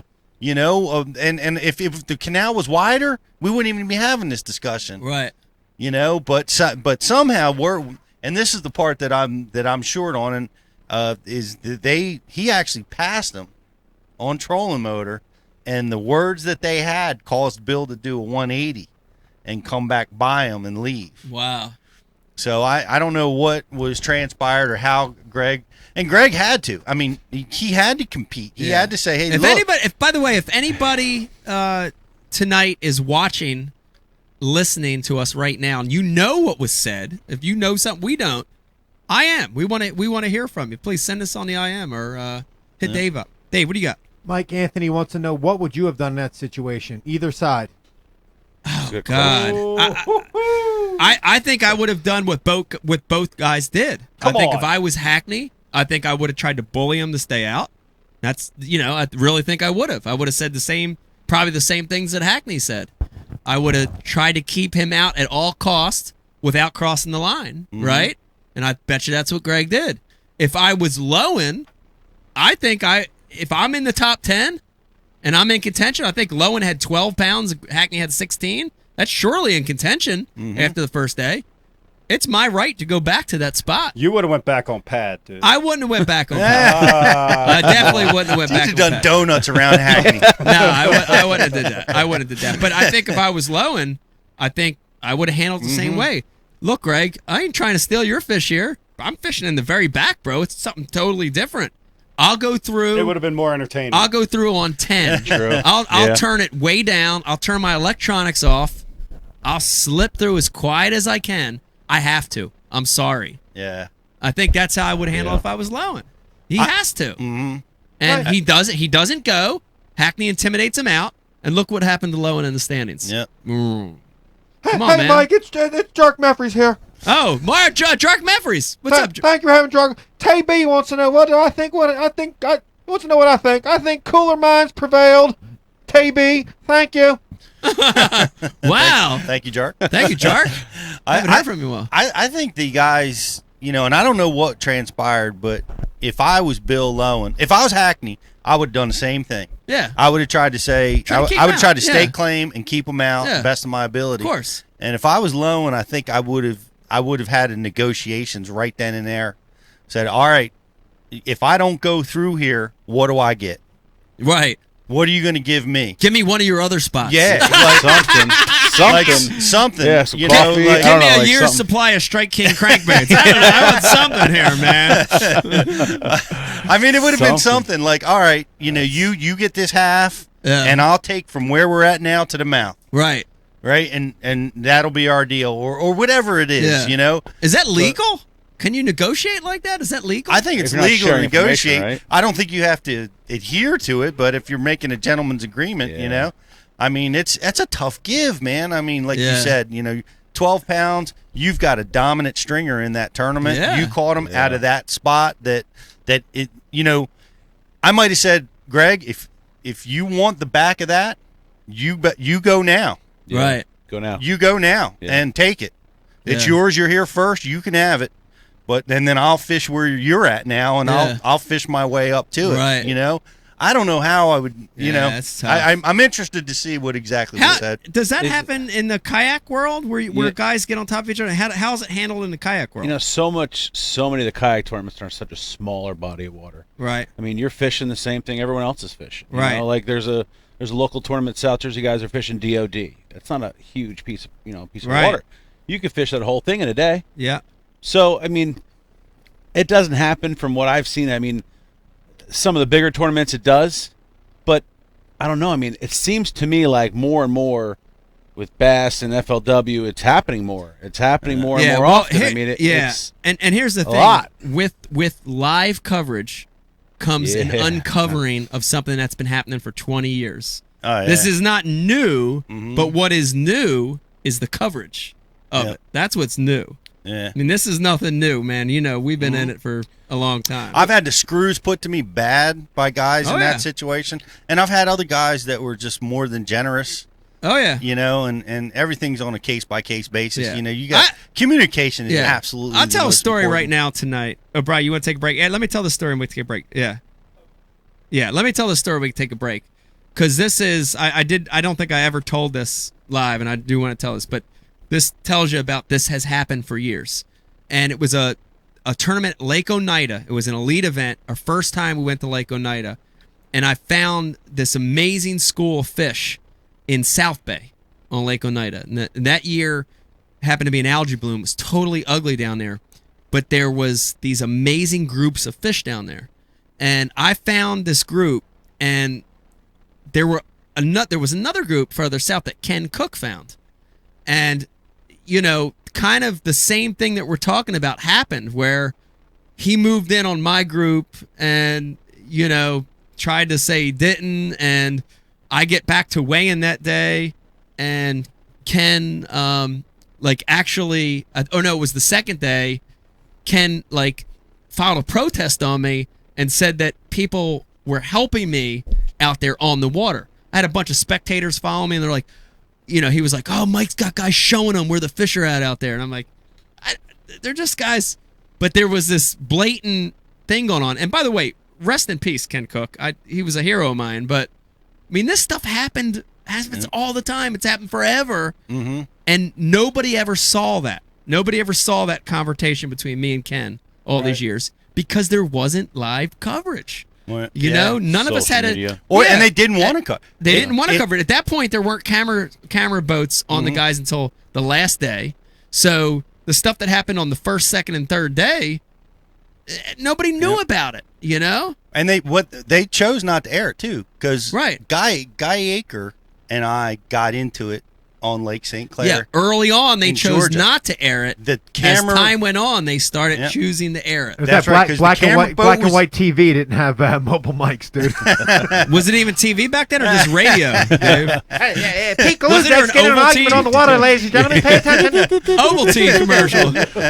Drink your Ovaltine, bitches. Adjusting the ears on the TV.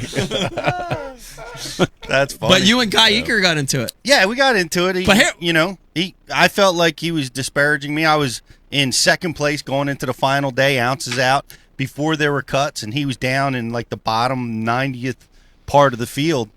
And What lake was this? Lake Sinclair in Georgia. Sinclair, yep. And I was fishing a series of points, and I pulled up on the. I tried to get to him in the morning to ask him if he would give me some courtesy here. I've got a chance to win him. I think Shaw wound up winning it, but I was 2 ounces. I think I was 2 ounces behind Shaw. It was just toe to toe, you know.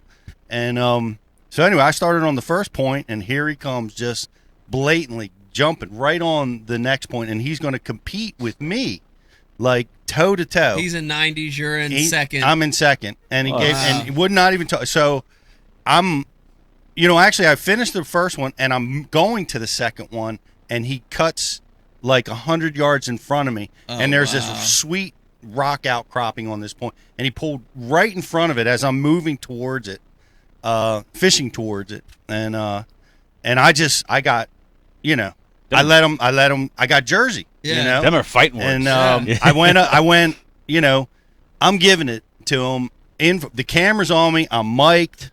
And I'm screaming at him. I'm telling him, how I feel. But none of that made it. None of that made the TV show. All that went on the editing room floor back at that time. You can never catch a break, Pete. What's that? You can never catch a break.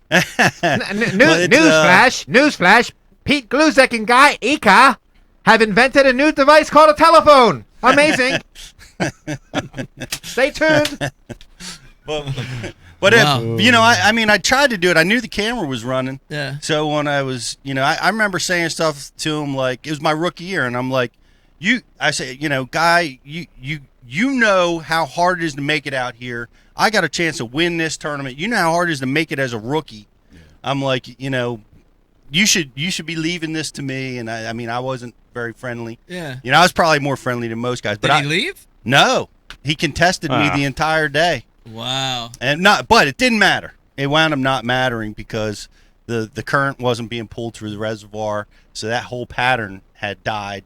And Shaw figured that out. Shaw went up into the pockets in the grass and threw a spinnerbait around and won the tournament. Wow. I scrambled around and put some fish together and finished fourth. I bet you the same weekend that confrontation happened, the Iron Sheik pinned Bob Backlund. All right, now before we go to break, I do have 2 quick questions about Guy Eaker I've always wanted to know. Does he actually eat Bojangles fried chicken? Do you know? I don't know. And the last question, and we'll go to break, does Guy Eaker actually have 7 fingers instead of 10? Is it 6? 6. 6 fingers instead of 10. Is that true? Really? I think that one's That's true. some stuff to see. Wow. Do you remember seeing his hands? No wonder he's good with a spinnerbait. All right. Brian and Carpenter will take a break. Yeah, he could cast a spinnerbait and tell Pete to F off at the same time. That's right. Brian, we're going to take a break. Taking a break. Okay. Hey, listen, everybody watching, hang in there with us. We're going to take a short break. When we come back, Nicholas Weedle, recent competitor at the Hobie World in Sweden, is going to be joining us. Can't wait to have him on. Going to be asking him all about that event and other stuff. And a little bit later in the show, we've got Jim Miller joining us. It's going to be awesome, talking about what he's doing with help awareness of Lyme disease. Hang in there with us. When we come back, more Ike Live.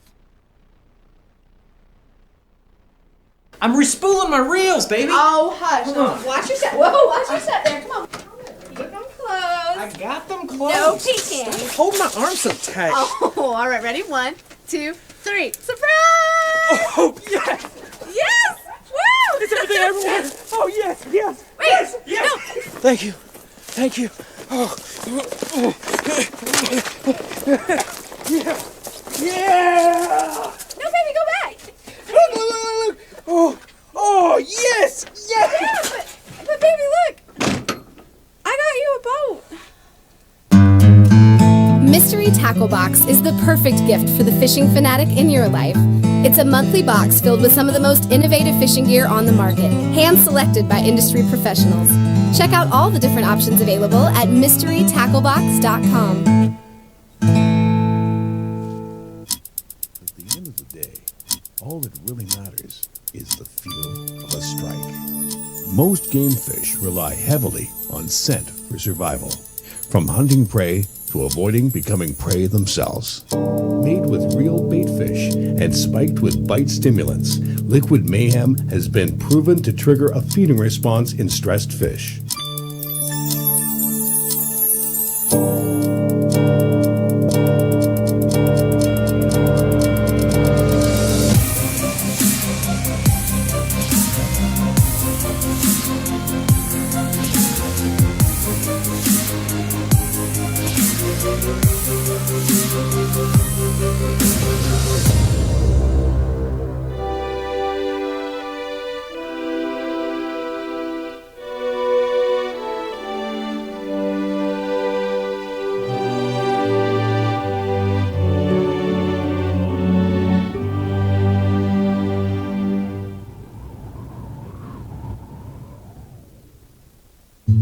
There's a special place in our hearts for the tools of the trade. They're what we prep for a good day on the water. They're what we clean after a good day in the field.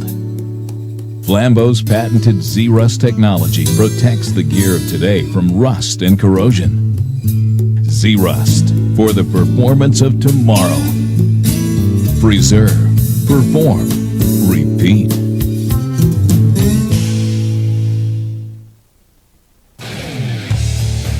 You work hard to catch your fish. TH Marine has two products to ensure your fish survive. The Oxygenator injects 100% pure oxygen into your live well. That increases fish survival by 35%. For the perfect combo, add G-Juice live well treatment.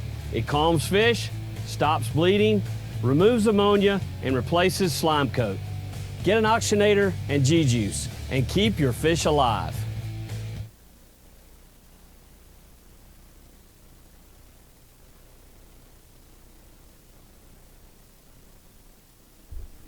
What was that chick doing in that picture? I have no idea. Looks like Megan Fox. Are we back, Bri? We are back. Okay. Folks at home, welcome back to Ike Live. Thanks for hanging in there with us. Hope you're having a wonderful Monday night. I know I am. I'm going to tell you why. Home, man. Feels good to be home. Tired. How are you still going? I'm tired, man. Here's the big thing I've been doing with all this travel this year. Brian, tell me if you ever use this technique. When things are crazy and busy, is you just don't think about it. You just keep going. Just go. You know what I mean? And I know it's going to catch up with me at some point. Yeah. I'm hoping I can keep it going until like the fall, okay, where it doesn't hit me. Yeah. You know, so I'm mentally not thinking about it, and you're just head down rolling. And the great thing is Becky and the family has been able to come out to a lot of events to break that up. Yeah. Which has been great. But man, there's not like sleeping in your own bed. You miss it. Like it's your spot. Oh yeah, like last night was the first night I slept in my own bed in probably 6 weeks, probably 2 months, dude. Wow. And I mean, it was such a nice thing. You take it for granted, sleeping in your own freaking bed. You know, it's the like feel concaved right everything, to your body. Everything. Pillows It's just right. it's your spot. Yep. You know, it's your spot. But it is a good time to talk about it a little bit, Pete. Right before Sabine River, I filmed for this new project that I'm going to make this announcement about. The announcement that I talked about before. Big announcement coming up about this announcement. Hopefully, announcement I'll make in the summer about in this the announcement. summer. We're going right to announce in the already. summer, in the heat of the summer. So is there an announcement? There's no announcement. There's an announcement, okay, but it's coming. But actually wrapped up the filming. Oh, you wrapped it up? No wrapped kidding. it up. This was number 6. Oh wow! And we were in New York City. City. Very amazing place. And dude, the shock to New York City is it's such a cluster. Mm-hmm. It's such a big, giant city with a million things going on at one time, and the fishing is fabulous, dude. fishing is so good right in the heart of New York City. It's unbelievable. It's so weird how good it is. Right. You know, stripers, bluefish, flounder, bass in freshwater, carp in freshwater. Should send Eric up there. It's unbelievable. You should send Eric up there. Oh yeah, he'll ruin it. Permanently. Central Park will never be the same if Eric goes up there. We'll be there every day. Charles, Yeah. can you please tell your Eric Thanos burning your building down story? Oh my God! All right, so last month, I live like 20 minutes from Spruce Run Reservoir or at Spruce Run, and last month it was on. I don't know what happened. There was something awesome going on. Yeah. And it got to the point where I had it so dialed in, I didn't even believe how dialed in I had it. Like I would literally say to myself, I'm going to throw this right there, and I'm going to get bit. And I was showing Dave earlier, like legit 4-pounders. Wow. Legit 4-pounders. At one point I was catching them every spot I went to. Wow. And it was just magical, and I was in love with it. And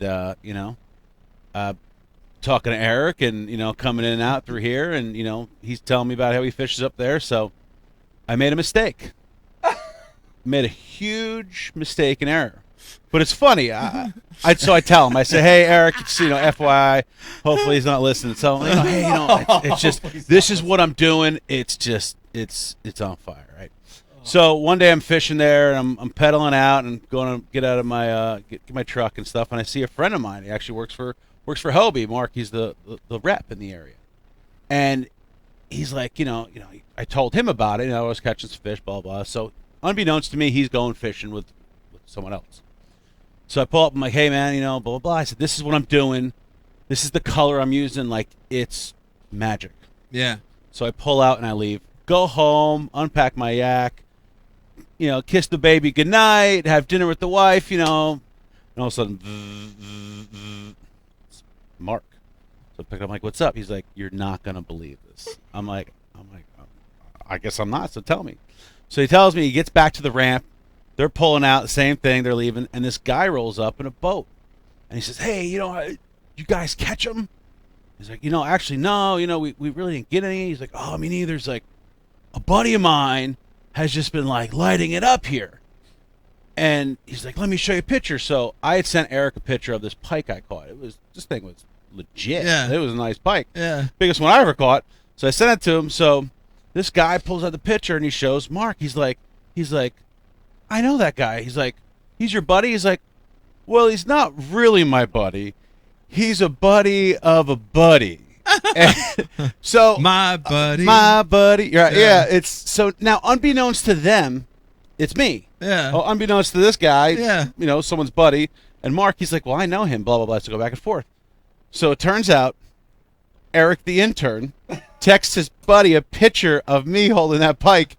And there they are at the ramp talking about me. And he's like, dude, your spot is just blown up. So I said, thanks a lot, Eric. You could complete. Oh, it wasn't Eric. This was Eric's buddy.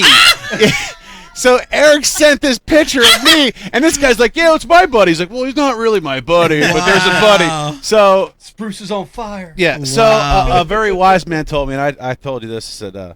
He said, don't, if you want to ruin a spot, tell an elite pro about your spot. It'll be ruined forever. Facts. So I take that back. It's now you tell Eric the intern about Thanks a lot, Eric. Appreciate it, buddy. Well, everybody watching and listening, if you live in the New Jersey, Pennsylvania, New York area, everyone go to Spruce Run. Let's just blow up the entire lake. Screw it. Hate that part of the state anyway. Oh, man. It's great. What a great story. Thanks, Eric. Yeah, thanks, Eric. What were we Hey, talking about? I gotta say, can I say something in Eric's defense? Yeah, sure. We did a Facebook Live and an Instagram Live Yeah. on the Delaware River. Yeah, and it came out really good. I watched some of it. It was Well, he awesome. did a good job. Yeah, he did a good He job. did a good job. He Did a good stayed. job. He stayed focused with the camera. He resisted picking up a rod and fishing, no, which was good. Yeah, no, you know what? know? We're actually busting Eric Stones a little bit, but dude, some of the editing that he's been doing is genius. It's genius. Oh yeah. It's genius. I mean, There's some good stuff we haven't been able to put up. Too. Yeah. One last thing I want to tell you. I did want to tell you a Central Park story real quick. in Central Park. The bass fishing that day, it was Memorial Day. It was Monday, Memorial Day. There were 1 million people in Central Park. 1 million people. That's not an exaggeration. There were 1 million people on Memorial Day in New York City in Central Park. There were 2 fishermen, and one of them was me. Wow. That's it. And were you bank fishing? Or I were was you in a bank boat? fishing. The bass fishing was unbelievable. They were post-spawn. The males were fry guarding. The females were on the first piece of cover off the bank. It was so good. I caught fish up to 3.5 pounds. And then I probably caught 10 bass, enough bass for what we were doing from a filming standpoint. And I started seeing these blimp common carp, and I'm like, I want some of that. You know what I mean? I want some of that, like, on for real, not snag. And I want some of this. So I started scrambling around, and I had a real little tiny hook, and I had a bobber, and I happened to have dough power bait with me, you know. And I started putting little pieces of power bait on there, and they weren't looking at it. And I had one swipe at it and miss it. And then I got to this area in front of a restaurant. And there's a couple famous restaurants in Central Park. And one is called the Boathouse. And it's a restaurant right near where you rent the iconic rowboats in Central Park. And the seating at the restaurant, outdoor seating, literally runs straight across the corner of this lake, the lake in Central Park. And so during dinner, families with kids and stuff will throw bread out there, right? Okay. And so now carp are attracted to this spot because of the feeding going on. And I get to this area, and I've got a little piece of dough on with a leader about 2 feet and my bobber, Dave. It's an orange float, styrofoam bobber. And I throw it over there by that wall, and, dude, my first cast, a common carp about 30 pounds, comes up and eats the bobber. Dude, this happens like 3 or 4 times until I start figuring out, dude, they want a big something. Yeah. So now I'm like digging out almost the entire container of dough bait to put on this little tiny hook. And I have 3 or 4 strikes, and I keep missing them. And finally I made this change, and like it hit me because I'm like, I have got like 1 scoop left. And you know, the film guys want to quit at 2. It's 10-2. I got 1 scoop left, and I make a decision to take off that little tiny hook, and I put on a little tiny treble. Real little small treble hook. I get my pliers, I nip back the barbs, because it's all barbless there. I nip back the barbs. I put on that last piece of dough, I throw it out there, and dude, a big common comes up and sucks it in. At this point, I've missed like 10 in a row. I've got about 100 people on the bank behind me. I've got the entire restaurant eating a meal. Stop. They're not eating anymore. They're all watching.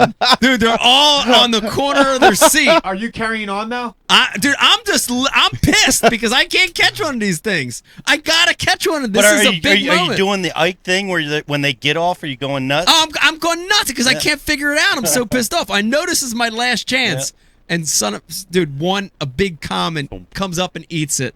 And I fight this fish, dude. It's taking drag. It's screaming all over. And I finally land this thing. Dude, Central Park went crazy. The entire place erupted, dude, with you know, they're clapping and screaming and yelling. And the restaurant managers are getting all frazzled because they don't know what's going on. It was unbelievable. And so I land this thing, I let it go.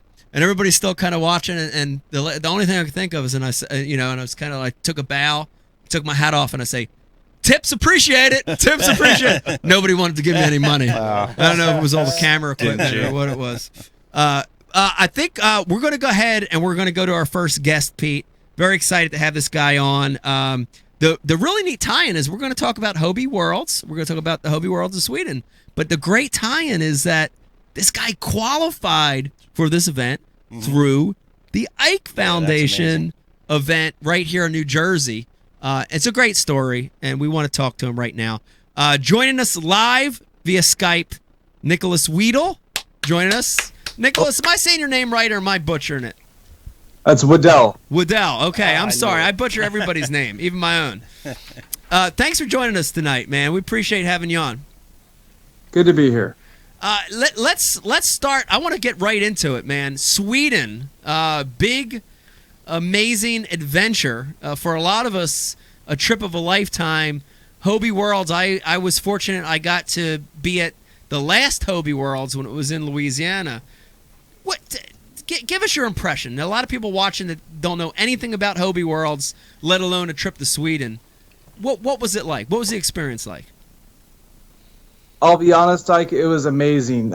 Steve Fields, he put an event together that was one of the few chances I've had to enjoy competition from around the world and experience a unique culture where, I mean, everything is available to you. And I got to fish for some epic, pike. You don't get to catch them every day, especially where I travel to. And the opportunity to hook into 100 centimeter, a 3 foot long fish that can absolutely tear through your gear is an exciting experience. And to be able to do this repeatedly day after day, and to catch fish. In the States here, you're lucky to catch one or two, maybe 3 in a day. And over there, you have guys that are hooking into 10, 15 fish a day. Wow. It's an incredible fishery over there. Wow. And along with those, the people are just amazing. Smiles, friendly, and clean. So well organized. How was the tournament accepted? How did the people in the town and how did people in Sweden, were they excited to have Hobie Worlds there? How was the reception? The reception was fantastic. The whole town got together. There was no discontent. Everyone seemed positive about the event. The hotel that we stayed in was rustic, but the food was great, and everyone in town was like, "Oh, you're the Americans here for the tournament." They're like, "Yeah." They're like, "Oh, we couldn't come down and watch the show." And every day, you'd have people walking through. It was very accessible. Wow. It was right there in the center of town, and it was just a fantastic place. Wow, that's awesome. Now, there are a lot of people watching right now that are hardcore bass guys or they're fly fishermen, and they don't necessarily know the format. Explain to people watching that don't know. This isn't strictly for one species. Explain the format of Hobie Worlds a little bit as far as what you guys were fishing for and how they judged it to determine a winner. All right. So what we had to accomplish each day of the tournament was 2 different species. We had the yellow perch. We had to have 2 fish, each one over 9 and I think 1/4 inches. And we also had to have a pike, which was over, I believe it was 28 inches. Wow. And we had to have 2 of those. So right off the bat, the people that got lucky, your luck didn't last for long. Right. Because to catch a pike, yes, you can do that. But to catch 2 perch and 2 pike in the same day, right, that's where the challenge came. And like in pre-fishing, I struggled I didn't catch any pike. I could catch the perch, but I couldn't catch the pike. And I finally figured out a system that worked for me on the first day, didn't quite work on the second, but it came together on the third for me. And fishing the 2 different species factor, you had to have completely different gear. Yeah. You're using like an 8-foot rod, a frogging stick on steroids, and then you're using the little light setup. You can't throw one lure for 2 spots. So you really had to pick apart your spots and fish effectively. That's surprising. A 9-inch perch won't eat a pike lure? No, but reeling the perch in, you might catch the pike. 2. Does that count? Can you do 2 at one time? And here's the thing is, you can throw a perch lure, but the perch, they don't like to hit wire leader. So right.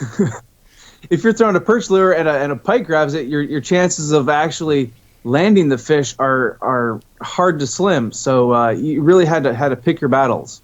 Now, what was the actual name of the lake that you fished, and describe the conditions a little bit? I mean, was it a lake like what you see here in the States? Was it a reservoir? Was it a desert impoundment? Was it a highland impoundment? Describe the lake a little bit. The lake, as far as area goes, is absolutely enormous. The way they said it, I think it's like it's about the size of Connecticut. I mean, This thing is huge. What? Damn it! It's the second or first biggest lake in Sweden. I mean, this thing is massive. It has shipping channels. It's so big that in order to contain the event, they put limits on us. 7 miles, I think it was, in each direction. Right. The way the shoreline was set up was rocky outcroppings with coves with grass and reeds in the back, and there's also long, shallow flats that held fish as well. So, and the weather was beautiful. We didn't have any kind of high winds. We didn't have miserable rain, and the weather stayed in probably the 50s and 60s the whole time. I think even crept up into the high 70s. Wow, gorgeous weather. Yeah, it sounded like it sounds amazing over there. Now I'm trying. Do you have an 8-hour day like we do in a typical tournament where you have to get this done, or how many hours do you have at it? So what we did was we started at around 7 a.m. and we finished at 2 or 3 p.m. each day. Okay. So that way you had plenty of time to catch your fish, but not enough time to really understand the species. I mean, like I wasn't one of the only ones that had never really caught a pike before. So, and we had, I believe it was 2 days of pre-fishing. So it was a very tough fishery to learn in just a few hours each day. So did you go pike fishing early? Did you try to they seem like they're the most challenging that they would be to catch. Seem like you would have to spend most of your time hunting pike, right? Yeah, and then the thing is that the way the format was set up was total inches overall each day. And if you couldn't get your pike, oh man, you're down at the bottom instantly. But if you couldn't get your perch, then all of a sudden, that's what it was. Everything was in centimeters, so inches. I mean, you're down almost 20 inches each day, and that's the difference. Yeah, wow, that's amazing. Now I can tell you, and Pete, we talked about this last year when I was at the prior Hobie Worlds in Louisiana. It's such a cool environment, and the best way I can describe it. And Nick, I want you talking a little bit about this, but in a bass tournament, in BASS Elites or FLW, there's this rivalry, and I don't want to say it's hatred, but you don't trust anybody, and everybody's out to get everybody else, and it's all about the money, it's all about the points, it's all about the win, it's all about the publicity. And when I was at Hobie Worlds in Louisiana, it was this most amazing bond that I felt between guys that didn't know each other, right? Guys from Sweden, Mexico, Italy, United States, Canada, all over the world, this common bond that was kayak fishing. And you never felt that animosity between the teams. Was that true at this one in Sweden? Was it that same feeling? Yes, the camaraderie is there. The trust, well, we're all fishermen. So, I mean, if you can get away with the biggest lie you can for the day, like, oh, where are you catching your fish? Oh, I was catching it right here. The person you tell, they're like, are they lying? Are they telling the truth? Right. That's the crapshoot. But overall, the feeling was, hey, we're here to help each other. And on the last day, one of the really cool experiences of the tournament was, I wasn't there for it, but I got to hear the story, was the guy that was in first place, the guy from Germany, he was just wailing on the pike. I mean, he was just one after another. And a couple of the other guys are struggling nearby, and he's like, listen, I got to go catch my perch, but here's the lures that I'm using. And he gave them to the other two fishermen. So and you just don't hear about that in other kind of tournaments. Here's my best bait. that just doesn't exist. Yeah.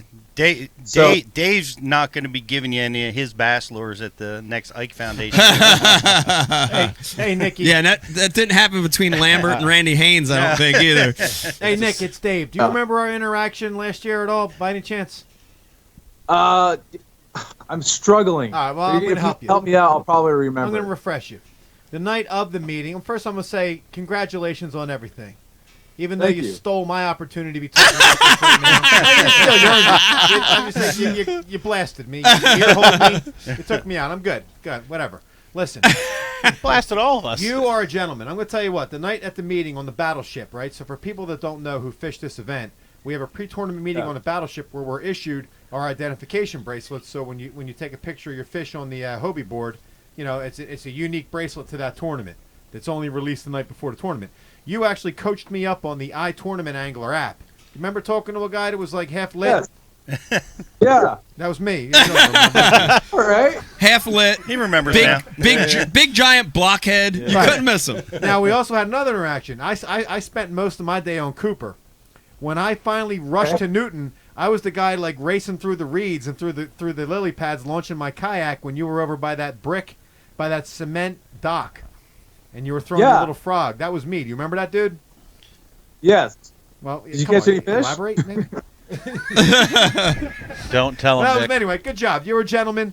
Congratulations. You got a great smile. I'm glad you were the guy that went there, except for me. And I understand this year I got my own boat now. It's going to be a whole different story. You're not going to just be running over me like you did last year. All right? Dave's been practicing. You got to. He had a whole year to sulk in his misery about not winning on his home I don't turf. compete to lose. I was ready to go right home. I know. Well, and this is what's amazing to me is this story, and I do want you to talk a little bit about it because Nick, you're not from Jersey. You had never fished Newton Creek. You had never fished Cooper River, and you made this trek all the way here to the Ike Foundation. Not just to support youth fishing, but you made it to try to qualify for Worlds, and you did. That's an amazing story. What drove you to come out and fish last year, all the way to this little crappy tournament in Jersey? Tell me about that a little bit. All right, so I have a few months off every year from what I do for work, and last year I like to go fishing with my friend Chris DeBeer. So he was like, "Dude, we're gonna do this tournament in Jamaica Bay," and I'm like, "Jamaica Bay, where is that?" And he's like, "In New York." I was like, "I thought Jamaica Bay was like in Jamaica." And he's like, no, it's in New York. So we do this tournament, and I end up tied for 5th, bumped to 6th, and he gets 5th place. But the way the tournament runs is the top 6 get a shot at first prize, because within the top 6 is, you're talking an inch and a half, if that. So they drew names, and they drew Chris DeBeer's name as the winner to go to Hobie Worlds. Wow. And then the second name they drew for the runner-up was me. And I was like, that's awesome. What is Hobie Worlds? And they're like, you're going to go fish someplace awesome. And I'm like, well, this isn't good because I know Chris is going, and I want to do this too. Yeah. So then I got online and I figured out where the next tournament was, and that was in Kentucky Lake. So I drove my happy rear end to Kentucky Lake, where I tied for 5th and got knocked down to 6th again. That was kind of frustrating. And then I was like, all right, do I have any more opportunities? There was one in Border City Classic, which is in Michigan, like Detroit. I know you fished that before, Ike. Oh, yeah. And so I went up there. Oh, my gosh. And I tried to do my best, and I ended up, I think I was like the 3rd or 4th American. I just, my pre-fishing days were epic. 5 pound, 5 and some change smallmouth bass. It was amazing. I didn't know they even got that big. But I never even caught them before, which is a unique experience. But then, and here's the thing, I'm not a bass guy. I'm a saltwater guy. And then That's awesome. The next spot, the last opportunity was the Ike tournament. And I was like, fishing for kids, $200. Yeah, okay, why not? You know what? Learn something new. And so I drove down there, and I was glad that I spent a couple of days there beforehand, just kind of looking around and feeling the vibe of the city. And I tell you what, that is a rough place. Yeah. But the camaraderie of guys on the water, like it was amazing. I mean, everybody, I would be like, I have no idea what works here. And I'd go around to the different bait and tackle stores and they'd be like, try this, try that. And I got to try a few different things. And I finally found that, just working the bait super slow ended me up. And I found a spot where nobody was really trying to get to. Wow. So for me, it was all about trying to compete with my best friend, Chris DeBeer. Yeah. And enjoying the experience that the Hobie Worlds qualifiers had to offer. So I'm really appreciative for you for hosting this event. No problem. Congratulations. Hey, That's awesome. Hold on. Yeah.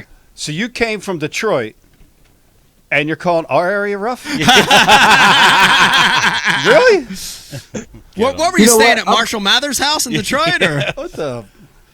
No, where I was staying at was that was Lake St. Clair, and I can't remember the name of the campground that I stayed at, but I mean I was nowhere near the city, so that was the good part. Gotcha. Now I had a note here that there's a rumor. I want to talk a little about this. Is that for the Ike Foundation event, you ended up staying in your van, and you didn't realize, but you were staying in the heart of Camden, New Jersey, which at one time was the murder capital of the United States. City in the United States. Yeah. In fact, Dave was a police officer in Camden for many years and saw some terrible stuff there. Dave, do you believe Nick was sleeping in his van in Camden? What do you think about this? Where were you sleeping at in Camden? So, unfortunately, there I did not sleep in the van, but I slept in a rough neighborhood. And I was more, and the thing is, I didn't want to put my kayak on top of the car, so I put it in the car. So I basically left everything wide open. Wow. But luckily, nothing was stolen. The good thing when I found out that Camden was the highest murder rate, I was like, wow, everyone seems so nice. I go, what's the deal? They go, you're nice, we're nice. If you're not nice, there's a whole lot of acreage you can disappear into. And I was like, okay, I will be on my best behavior. The thing is, Nick, the brothers didn't know that was a kayak. They thought that was a missile on the top. They don't want no parts of that. They thought they were getting shot. We let him get by something. We talked about Sweden. Are you single or are you married? I am single. So but were you chopping have down that friends Swedish? around the world? Were you chopping down that Swedish poon? What was going on over there? No, honestly, the way that they scheduled the events, I just wanted to sleep. I mean, you have to understand, they're at a higher latitude there, so sunrise is at like 2:30 in the morning, and sunset is at 10:30 at night. Wow. Yeah. So you're like, your internal clock is way off, and the guys that went out and partied. I mean, that's the cool thing about Hobie Worlds is, I mean, you're there for the experience. If you win, what do you win? You win a handshake and like a cool job, dude. You know, there's not like $50,000, $100,000 riding on the table. Yeah. So you slept? Yeah, yeah. So I slept. Yeah. So I gave my ticket away. You gave the golden ticket away, Dave. To a guy that took siesta. Come on, man. Damn. Well, this is your chance for redemption this year, Dave. Yeah, Nick, it's gonna be different this year. It's gonna be different. I do want to talk about. I know you mentioned your job, and I had a note here from Brian. I think it's very interesting. A lot of people watching. What do you do for a living? What's your regular gig? I'm a merchant mariner, so I work on the container ships, and I also work on military auxiliary vessels. So basically, all this stuff that you get from China, Japan, or you want to send it over there, I help move it across the oceans. And I basically do maintenance on the ships to keep them running. Wow. Very, very cool. So that in itself has taken you to probably some pretty crazy locations. Yeah, I travel all over the world with that job, and the stressful part about it is it's there's no stopping when you're going. It's sometimes you're doing 16-hour days, 18-hour days, and you're doing it 7 days a week, and you do this for 120 days to 180 days. Wow.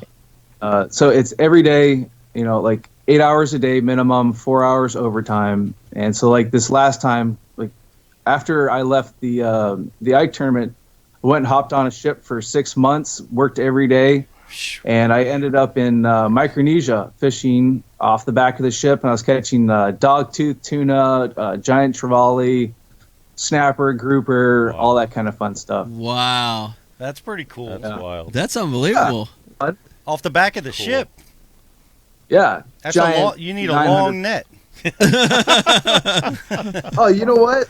I don't use a net, but I use a very long gaff pole. Oh, so. yeah. Okay. Wow. What a cool experience, though, to be able to travel and see all the different species. Saltwater, freshwater. And to Dave's point, he probably chases skirt all over the world. He didn't really need to get active in Sweden. Yeah, that is a very valid point. Wow. Yeah, with a smile like that, he's killing it. Now, I want to call you the plate on what is the favorite species. Give me a couple, because you mentioned a few there that are on my bucket list, like a GT, big GT. Man, I cannot wait to get my hands on one of them eventually. But give me your top 2 or 3 favorite species you've caught. All right, favorite species to catch. One is you guys have actually heard of it. It's probably called a queen snapper. I believe you guys. It's a little bit down south, further than you, down in Florida. Yeah. For me, that is my specialty species. That's what I really love to catch. You catch them from 700 to 1,200 feet down. Wow. And it's necessarily the fight. It's the challenge of finding the fish and finding the fish that want to bite. It's a very finesse fishing at 1,200 feet. Yeah. But as far as the fight goes, dogtooth tuna, top of the list. I mean, when those things hit, it's a freight train, and they've got teeth, they've got attitude, and they will run you straight to the bottom and break you off every time. Wow. And then probably another species on the top of the list as far as variety goes, I would have to say mahi. Mahi, yes. People think that you have to have this 30-pound setup, 80-pound line, all this hardcore, offshore 40-foot boat gear. Yeah. And in reality, the bass setups that everybody uses, you can throw a spinnerbait, you can throw a crankbait, you can throw a fluke. Yeah. And you've got a fish that's, up to, 80 pounds, jumping in the air, flipping, spinning. It has, 30, 40 different colors on it at the same time. Yeah, they're cool fish. It's also great to eat. Hell So yeah, they are. those are my top 2. Now, where did the 2-pound Newton Creek bass fall in your list? Honestly, so I had a gear malfunction. My net fell apart. I won't say who it was made by, but when I hooked it, and oh man, talk about a rush, because I know that the bass there aren't 6, 7, 8 pounds like you'd find in Florida or somewhere else. Yeah. I mean, if you catch a 20-inch bass, an 18-inch bass, It's a they're giant. at the top of the list. That's a giant, yeah. Yeah, and so when that fish hit, I'm almost shaking thinking about it now. It was the adrenaline rush of, please let these hooks hold. And when I finally got that fish in my hand, it was just like, it was a huge relief. And to realize that I was actually possibly a contender to go somewhere special was just an amazing feeling. That's cool. Dave had a very similar story that same tournament when he was over at Cooper River. He was fishing near the dam over by Cooper, and he hooked into and almost lost, but finally landed a giant 12-inch ribbed condom. And he was so excited. I think, Dave, didn't you say you kissed it? No, and yeah. then No, I mean, measured it, kissed it, and then rubbed it, or what? No, What happened? I made a halo out of it. that you Oh, a put on your halo. head. What are you talking about? Man. It was a Magnum Trojan, Why, wasn't it? why aren't we celebrating Nick's hair? Look at that beautiful crop of hair, dude. I haven't seen hair like that since Byron Velvick was around. I on know, the scene. man. That's like newscaster hair, dude. Here, I was thinking about getting a haircut for this, but I'm glad I left it alone now.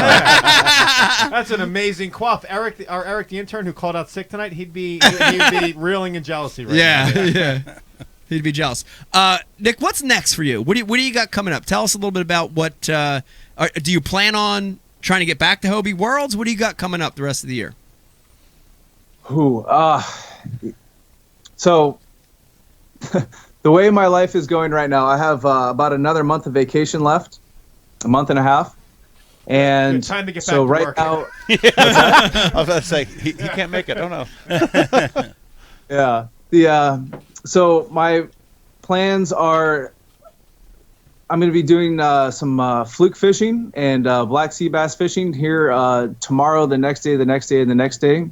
And hopefully I'm trying to break the 10-pound for the fluke in a kayak. Ooh, nice. So that's my next goal. And then after that, it's to keep hounding at. So I'm in Connecticut right now, and the striped bass are starting to warm up. Yeah. And I've only gotten a few over 30 inches, and I want to break. Last year I got a 44 inch. So I want to try and break that and basically keep honing my fishing skills. And am I going to make it back to the IKE tournament? Yes. I want to. Yeah. I think that the camaraderie down there was really exciting. And when I heard last year that a lot of the bass fishermen were absent due to other tournaments, and that now that they know about what's going to happen, that they're going to be here for this one. Yeah. I think that the challenge is even going to be a little bit more exciting. And I mean, I'm fishing against people that fish there like religiously. They've been fishing there their whole life, all the time. Yeah. So for me to come in there and throw a lure is it's really intimidating, but I like the challenge, so I'm willing to go for it again. Well, this time I suspect maybe some Putin nerve agents coming your way on the battleship. See, he's a great example. I tell you what, if those spiders are still under that bridge, hell yeah, they are. Oh man, those things are nice. that you know what? That's a deterrent right there. I've been there for 40 years. Nick, he's a great example of the kayak community. You know, Yeah. nice guy. Met him. He lives in Connecticut. We've talked a few times over social media. But you know, even though he beat us, it's exciting to see him come back again. Yeah. You know, and it's nice Very to have cool. him come back to our area and support us. You know, and it's that's very cool. Everywhere else, in the world is the fishing. Every Kentucky Lake, Okeechobee, all these places. We're just New Jersey, but this guy is coming here to fish out of our ponds, and that that's is cool. It's very cool. That's cool. Very cool. Yeah. Hopefully he has one of those spiders stuck in that. Dave, watch out! Don't leave your pro angler hanging out of the van. Dave's gonna drill a hole in the bottom. Hopefully one of those things are stuck in that beautiful hair and bites him right on the head. We're gonna have a new spin on the camaraderie of the kayak community. So much for camaraderie. Thanks a lot, Dave. Dave goes to World is gonna sabotage every other team in every other country. I'll be stomping other flags in a minute, dude. Well, hey, just remember, if you go, one of the prizes that they give away there is a how do we call it? Camaraderie award? I don't know how you want to call it. Yeah, but basically, pussy award for the guy that's friendly. Guy award. Yeah. And if you win this, you get to come back. So I didn't know about it, and so I'm wondering why everyone's so damn friendly. It's because if you get picked, you get to come back. So Dave, if you beat me, you got to be super nice. That way you get a free trip for the next year. I will show up with hand lotion and lavender candles. I will handy my way into the next world, dude. Wow. It's worked before, Dave. Why not again? It got weird. It did just get weird. Nick, let me tell you, first of all, man, congratulations on winning the event last year. Congratulations on going to Hobie Worlds. Can't wait to see you here in a month or so. Excited to have you back. Definitely will be more of a challenge this year, but I got a good feeling you'll do all right again. I have a good feeling. It's going to be a crowded field this year? It's going to be a more crowded field. I think we've probably tripled the size of the field from last year. But it's a lot of water, right? Newton Creek, Cooper River. When you talk about from dam to dam at Cooper River, it's a lot of water. So more strategy is going to be needed this year for sure. And what won? A 2-pound bass one? No, a bigger one. Yeah, you had a big one. Yeah. What did you have, Nick? You had it was probably a 4-pounder or so, right? Pound wise, I know it was inches, but probably a 4-pounder. What was one fish? No, total length. 3 fish. 3 fish. Yeah. 3 fish, yeah. Yeah. Man, you got me on that one. I honestly, I don't remember. I know you had a big I one. want to be Nick. He don't remember shit. He don't He remember had- me. He don't remember the big fish he caught. That's how good his life had is, around dude. like a lot of 48 big inches. fish. 48 inch out of 3. Yeah. That sounds right. Yeah, 48 inches, which Okay. is a nice bag. Wow. It's a good bag. Yeah, that's strong. Charles, remember what you caught. That's how good Nick's life is, dude. No, I just remember seeing him catch that last one. I just remember seeing him catch that last one in a spot I just fished, and I was like, son of a... Dude, I pulled in last second, panicking. He was just cool as shit. Just like, yeah, man, I'm just riding around this frog Yeah. and throwing it around. I'm like, what? Like, Why you keep outing him onto the frog that he was using? That was a decoy, Dave. He didn't catch any no, on the frog. no. no, that son bitch was throwing a. I'm gonna put you out there right now, Nick. He was throwing a little ass weird looking frog around dude. On a spinning rod. Yeah, with a broken leg. It had a broken On a leg. spinning rod. See, I put you. You know, I know. Now stop. Act like you don't know me. That's great. There goes the camaraderie. Yeah, there goes the camaraderie. Well, Dave's going to have 5 HDS 12s rigged on his kayak trying to compete with you this year. So I don't know if that's going to help him. Well, Nick, I appreciate you coming on. We will see you in a month or so, and good luck, man. Good luck in all your travels. I hope you get that big fluke, big striper. Congratulations. Thanks. Very excited. Yeah. And if I could just give a quick shout out to Three Bells Marina for putting up with my fishing, and to Steve Fields for putting on the Hobie Worlds, and Keaton Eoff for running Hobie America, because Yeah. those guys are really running the show. Absolutely. Awesome. Appreciate it, Nick. Have a good night, man. Thanks for coming on. Good luck. We'll see you in Thank you. in a month. See you soon, Nick. Later, Nick. Oh yeah, I'll be there. Awesome. Thank you. Man, that's awesome. I bet you Nick is a Kennedy. Look at that hair, dude. Oh, I know. He's like a Kennedy, dude. Dave, you got a man crush. All of a sudden. Yeah, it's getting awkward. Come on. He's still on there. Look at me. He's a handsome Dude, guy. a good-looking dude, banging chicks all over the world, just fishing up the back of the boat, at a whim. living it. Months Come off on, at man. a time. Living going the dream. fishing. Yo, he is such a Thor that he went to sleep in Sweden, dude. Yo, come on, how you not admire that dude? Oh, dude. Don't make me sound like a mo. It's too much. It's too much. But here's the interesting thing, Pete. I'd like to know, what would Brian's ghost say about this? What do you think Brian's ghost would say? I can't Wait, even wait, imagine. shh, wait, what's coming through? Is there hookers and coke in Sweden? Come on. That shit ain't right. Where's Becky when we need her? Yeah. Becky, if you're listening, I'm sorry. Damn, Brian's ghost keeps coming through. All right, Brian, let's do this. Let's take another. You want to take another break? Yeah, I'm looking for the fucking commercial. Let's play some. What's your DJ? What was your baseline disc DJs. jockeys? Let's Baseline play DJs. some baseline. This is a Baseline DJs production.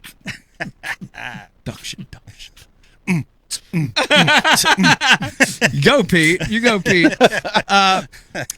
Thanks, everybody, for watching. Listen, hang in there with us, Pete. We got one more segment coming up, and this is a good one. We saved the best for last.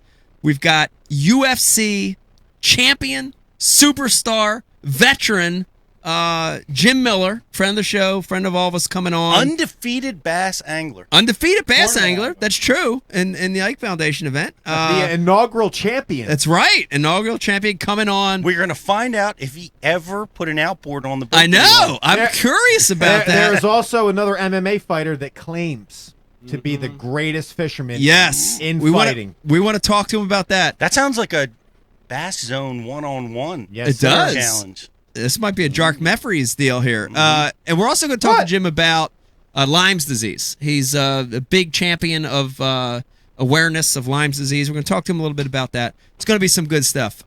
Brian, take a break. You ready for Give me him? one more second. Okay, one more second. Hang in there with us. When we come back, Hang in there. Keep going. one more segment of Ike Live on a Monday, even though it was late, waiting for Brian to cue it up, trying to keep the conversation going. You can get us old episodes on IkeLive.com, iTunes, Stitcher. Size it up. Come on, Brian. Hang in there with us when we come back. One more round of Ike Live. Go.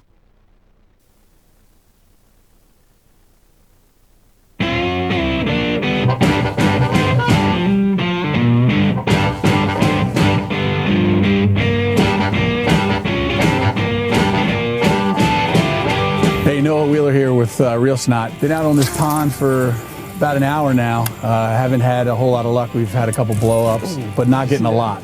So we thought we would try the new Java product on this frog on the top water. It works great on jigs and other plastics, but we've noticed that when we do use it on top water, we get a trail in the water, the scent's in the water, and we're getting a lot more bites. So we're gonna spray some Java all over the frog. Apply from Real Snot to the braid, get it nice and wet, and then as I reel it in, it's gonna work its way through it. Okay, so now we got that scent in the water, and then we got the frog all juiced up with some Real Snot Java. Let's see what happens here. There's one, there's one. So as you can see, that scent got around in this little area, this little pocket we're fishing, and sure enough, one came up and nailed it. Small one, albeit, but hadn't caught anything since we've been here for about an hour and 10 minutes now. There's one. That's a good one too. That's a good one. Much better.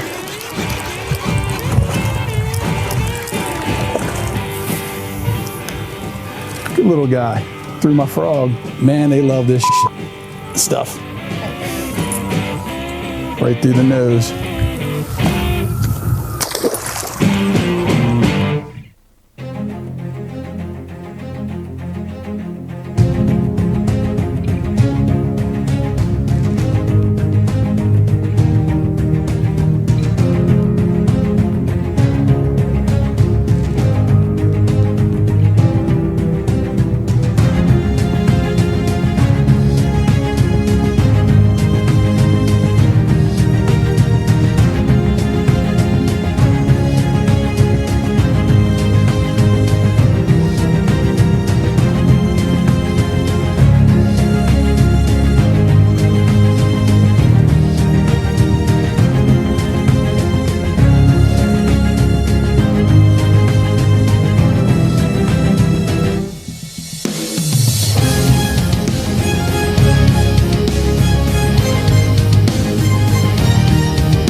Four and a half inch drop shot worm, Bama bug. Finesse jig, PB&J, give me something hard. Hey, KVD here. Now, I didn't always know this much about fishing. 4-aught EWG worm hook. In fact, there was a time when I couldn't tell the difference between a jerkbait and a stickbait.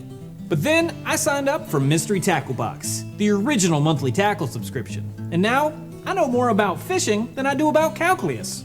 And he knows a lot about calculus. Plus, I get amazing extras like free fishing magazines. October 2016. Featured article, 4 places to throw a frog. Exclusive decals. Zombie bass. And how-to videos for all the great baits I receive. How to tune a crankbait. Is that underwater footage I smell? I got goosebumps. So if you're looking to develop enhanced fishing abilities like me, or you just like getting new tackle every month, go to mysterytacklebox.com and get your box today.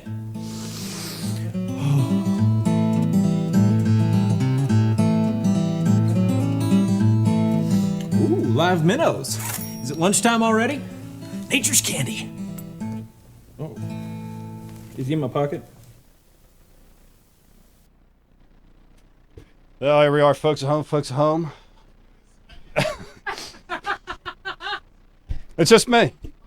Just me and Beck sitting on the floor. And all those... I got matches!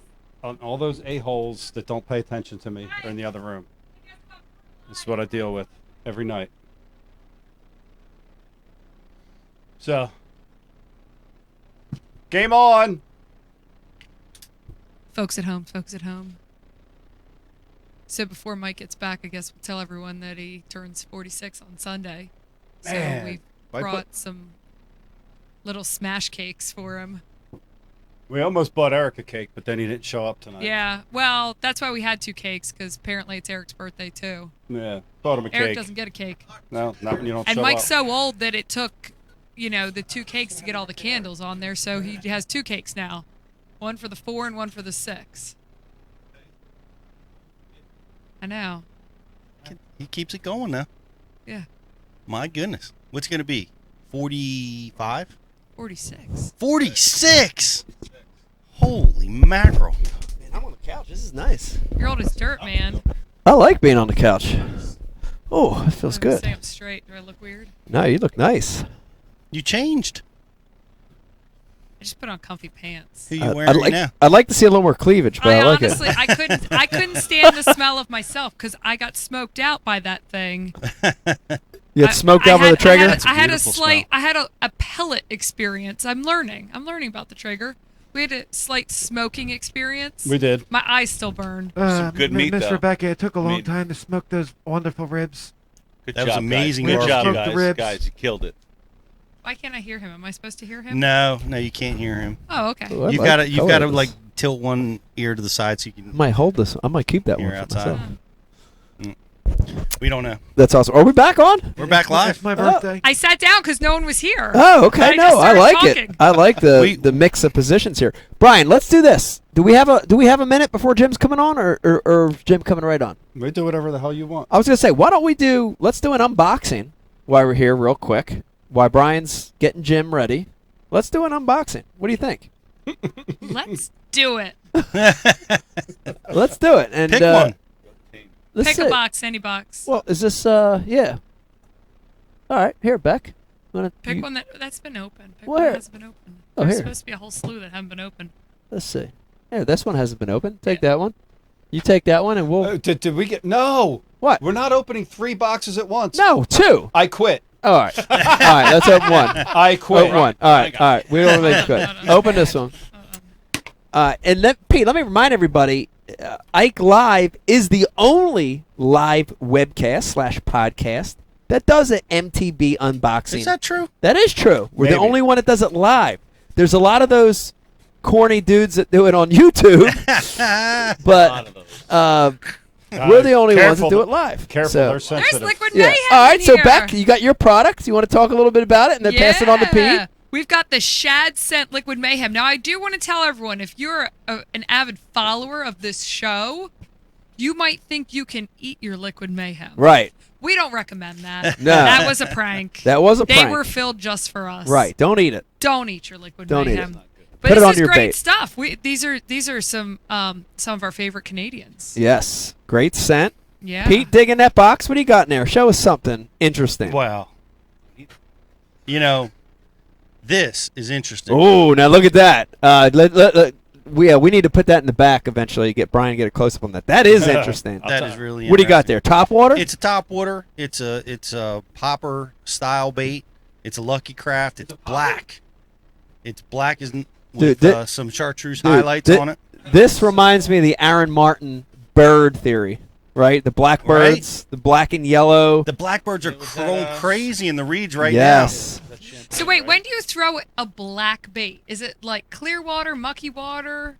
You always throw a black bait when the bass have a tendency to bite a black bait better. Oh, good answer. It's key. Bass University knowledge I've coming only through right ever there. been allowed to throw soft plastics until recently. Yeah. So I base mine on the most, sparkle it'll give in the No, water. So I'm not very aware on Yeah. this hard To bait. me, you hit the boat. You hit the 2 times that a black bait works. You said them both, which is to me it's low light, dirty water. A black bait is great because it's all silhouette. So at night, you see a lot of dudes throwing a straight black bait just because it's all, just black. It blends in, but it provides that big silhouette. The other time is clear water. Dude, something about black and clear water. Pete, you're the master of it with soft plastics. It's like the absence of color. The absence of color in clear water. What does it piss them off? I can't explain it. They have an affinity toward it. It's like everything in nature has black in it Yep. at some point. They can see it for a mile away. Yep. I just can't explain it other than, there are times when it's absolutely key. It's key. So you just got to have those. You got to have your bait. A lot of people don't throw a black crankbait. Hardly at all. and A lot of that's- companies don't make a black crankbait. that's right. Rapala is one of the few. That's right. Rapala is one of the Is few. that the same logic with a black frog? It is the same logic with the black And frog. it works for a frog, right? It works for a jig. A lot of people will throw it black in those color patterns for some reason. But when they get to top waters and buzz baits, crankbaits, they're just kind of like brainwashed away from throwing it. Yeah. But it's a color choice that you've got to factor in. Pete, do you cover that in Bass U? I do. Oh, okay. Yeah. Cool. Pete, you. Here, let's keep going with the MTB unboxing. And I always say this, Brian the Carpenter. One of the cool things about this box is it forces lures in your hand that you wouldn't normally buy. And the one that I picked, dude, this is really cool. It's a Optima swim bait. What? Yeah, Brian the Carpenter. I'm serious. This is actually a really cool bait. Yeah. It's an Optima swim bait. Normally, when you think about swim baits, you think about those giant tennis shoe. And Optima is a West Coast company. They make a lot of those big ones. Dude, look at that little thing. It looks like a Ned rig swim Dude, bait. it is a small swim bait. Dude, look at that thing. It looks like it could look like a shad. It could look like a little alewife, a little minnow. And a lot That's of dope. A lot of those threadfin That's dope. shad are just like that. They're short and Small. real tall. 2-3 inches tall across the back. Mm-hmm. That's right. Optima swim bait. Very Little cool. bait. There it goes. Good That's a highlight good of bait, it. man. Got these Biospawn. It's called a Biocrawl. Biospawn. Seth Fighter. I tell you what, it's pretty dense. You know, I mean, Texas rig that thing. Probably throw this in the back of a buzzbait, right? Sure. Just keep it across the top of the water. And these, Texas rig it? Yeah. These, Jig trailer? You can break them apart. You keep them together. It's pretty cool. But it's Pete would wacky rig it and dead stick it. Real quick. I'd put it down after my fifth 5-pounder. Brian the Carpenter. I would punch shot it. Look what else was in there, Brian the Carpenter. I'm looking. Sluggos. What? Sluggos. Get out. Oh, man. Blast from the past. You Don't better count knock them it out. off. They worked back in the 80s. They still work. Look at that thing. Lunker City Sluggo. Dude, you remember how good they were back in the day? Dude, the Sluggo and the finesse fish. Pete and I Dude, got blasted caught for thinking that's why everything. we closed last We show. crushed them all. Back in the day. Everything. who's next? That was How dare amazing. you You know what I looked at those sluggos and I thought, you know how the Kentucky Lake guys are doing it with that mega bass jerky jake? Mm-hmm. I mean, and I looked at that's a sluggo. Yeah, slender. Just Yeah, letting the tail do its own thing. It's the same shape. No big giant boot making the bait do weird stuff. Right. It's just natural. Letting the vibration Yes. of that, Yes. making the tail quiver. Very cool, dude. Sluggos, baby. Very, very It's cool. cool to see Lunker City back in the box. Reminds me of Terry Baxay. Shout out to Terry Baxay. Shout out Terry Baxay. Yeah. Haven't seen him for a while. From I Connecticut. set Terry up. Interesting story real quick on Terry Baxay. I set him up. I had a guy I met in Austin when I shot my show down there in Austin, Texas. This guy, Dusty, was taking a trip with his wife to New York City. And he wanted to catch smallmouth. And he said, where can I go to catch big smallmouth that's close to New York City? I said, well, like Champlain, but that's, so many hours. I said, you can go to the Upper Hudson. That's so many hours. And I started thinking about Candlewood. Yeah. And I hooked him up with Terry Baxay, and he put him on almost a 5-pound smallmouth. Wow. Which is his personal best smallmouth. So Outstanding. shout out to Terry Baxay. Yeah. Thank you. That was awesome. Taking Dusty I'm up. hoping I might see Terry this year up at one of the Lake Champlain tournaments. Be awesome to see him. Yeah. Be awesome to see him. Did you tell everyone to go out and buy their Ike Live line cutters? Yeah. Ike Hey. Live line cutters, Bri? They've got some cool new products coming out. I don't know if I'm allowed to say it. I can't remember what my email said, but they've got some new line cutter products Ooh. that aren't rings. Are you teasing us?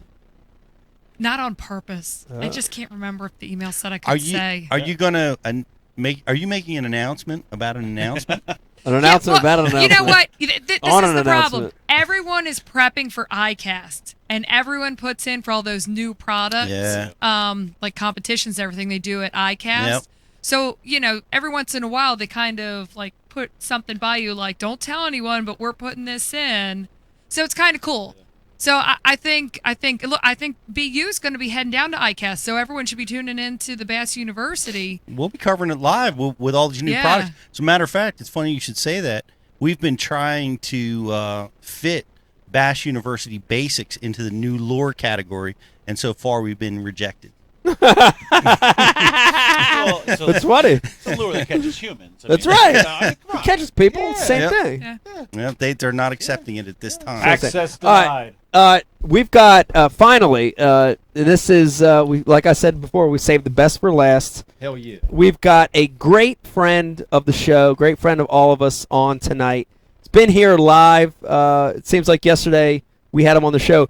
Brian the Carpenter. In fact, it was early on in our podcast that we had Jim and his brother on, and we didn't know what the hell we were doing back then. Still don't. And we still don't. But I wonder if sometimes we're not going a little bit back. we might be going backwards. I don't know. They might have been better back then. But I'm excited to have him on the show with us tonight. The one and only UFC superstar, Jim Miller, joining Ike Live tonight. Jim! Thanks for having me. What's up, man? Oh, not much. Not much. Good to see you. You two, all I see is the back of your head. Only the back of my head. Oh, that's right. That's right. I forgot the way we're set up here with Skype. First things first. How's the fishing? When's the last time you fished? Give me a recap on fishing. I don't want to talk fighting yet. I want to talk fishing right now. What's going on with fishing?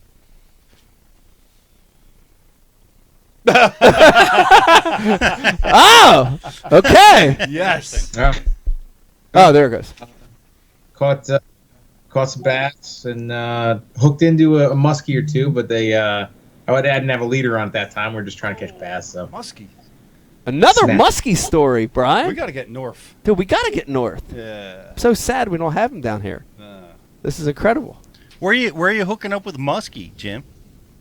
I forget what lake we were at. Don't say the name. Eric will be there. Yeah, I can't remember the name of the lake we were at, but it's Wisconsin. They're everywhere up there. Wisconsin. Yeah, there's a few muskies up in that part of the country. Have you officially rigged your bass cat that you won at the Ike Foundation tournament? No. Yeah! No! So are you saying it's a flower pot on the side of your house? I am a hillbilly. Yes! Our very own Brian the Carpenter had one sitting on the side of his house for about 30 years. So. Yeah, you did. Come on, man. The good thing is we have the sales guy here, so maybe he could help you with some fishing sponsorships. All right. You know, and get you set up so we can get you out on the water. That's There right. we go. There we go. Maybe we could blame the Ike Foundation. Does this year's boat have a motor on it? I think it's going to. Yeah. I cannot confirm that, but I Okay. It's a good possibility. Joe Sancho just ripped his giant goatee off. Yeah, That man's got broad shoulders. He carried Dan and I through that entire tournament. Now you are, Jim. You're fishing this year again with us. We're very excited to have you back, and you're excited to be back. Yes, you're coming in as a returning champion. You fished one event, right. you won. This is your second one. Give me some expectations for this year. Are you? Oh, look at that! Right there. Look at that! There it goes. There it goes. I see it. Trophy. I'm coming down to catch some fish on the Delaware this time. Yeah. But it's just a great event, and I'm excited to come down and be a part of it, and try to give back and get some kids fishing, man. That's awesome. Well, we appreciate your support, man, and getting young kids fishing in urban areas. It's so important to have guys like you come out and support it. It's very humbling for us, so thank you for doing that. I want to switch gears a little bit. When you were here, seems like yesterday, but it was years ago, I know we were talking that you were going to start your podcast, and you have since, and you've been very successful. Tell us a little. I think you've been successful. I've watched some. Tell us what are some of the good things that have happened, some of the bad things that have happened? Has it been what you expected podcasting? Do you start on time? Do you start on time, or are you always late? No, like never. Okay. I don't think we've ever started on time. Thank I try to do a lot of it myself, learn a lot of the game, and it has been the toughest part is getting people to, my co-hosts to show up. Heard that. So it's been fun and have gotten to get a couple opportunities off of it, and kind of branch out and stuff like that. So, staying consistent is the toughest part, and just gotta be disciplined with it. But I'm working on it. It's a work in progress. Yeah, it's a work in progress. Yeah. You see, I started to decorate a little bit behind me. I put see up a that. saw and some hammers and stuff. Oh yeah, Brian the carpenter. You should really appreciate that. Oh, I do. Brian appreciates that. I do appreciate it. Jim, that's one of the things I just want to say that I admire, and it's I see it in all sports. I see it in baseball, football. I see it in fishing. I see it in UFC. There are guys that are able to diversify and do other things in their life and other businesses, and you do that real well. What is it? What drives you to do all these things? I mean, you hunt, you fish, you're a fighter, you've got the gym, you've got the podcast, you're doing the beer thing, you got all this stuff. What gives you that drive, and why don't all the guys in UFC do that? I don't know. I think it's just a personality type. You know, I like to do things. I like to build things, and I don't know. I come from a family that's very, I guess stubborn is the right word. Yeah. Hard-headed. You know, and my dad always did things on his own, and it wasn't necessarily because he always wanted to. I mean, when we were growing up, there was financial aspect of it as well, and but he got pride in doing things himself, and you know, I saw that, my siblings saw that, so I like to make things, to be a part of it, you know, and be a part of the process. I mean, like, we just had our barbecue at the gym, and we could cater it. It would be easy enough to cater the thing, but as a family, we really enjoy making the food ourselves, because then there's that little bit of, you know, that sweat equity that goes into it, and it just kind of, it's a little more satisfying. Yeah, it's a little more satisfying for us, and I feel like, you know, you know, our students stuff appreciate it, but honestly, I mean, I think they'd have fun either way, but I enjoy, you know, I made 70 pounds of freaking mac and cheese this year, and, and it basically all went. So it's like, I mean, was it a task and a hassle? Yeah, it was, but I enjoyed doing it.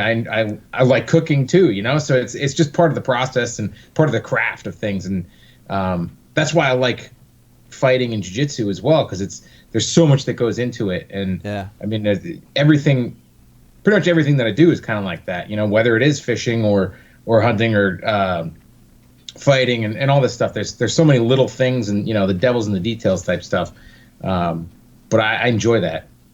Jim, isn't it going to be a little bit challenging for your guys to make weight when you're giving them 70 pounds of macaroni and cheese? Well, the ones that are fighting, we've got a couple guys fighting this weekend, so they didn't go too deep. You know, we kept an eye on them. It was the people that weren't fighting that were able to go after it. You know, the fight team is rather small, so. Gotcha. Now, I want to jump into along the lines of you kind of being a man of many avenues, many businesses.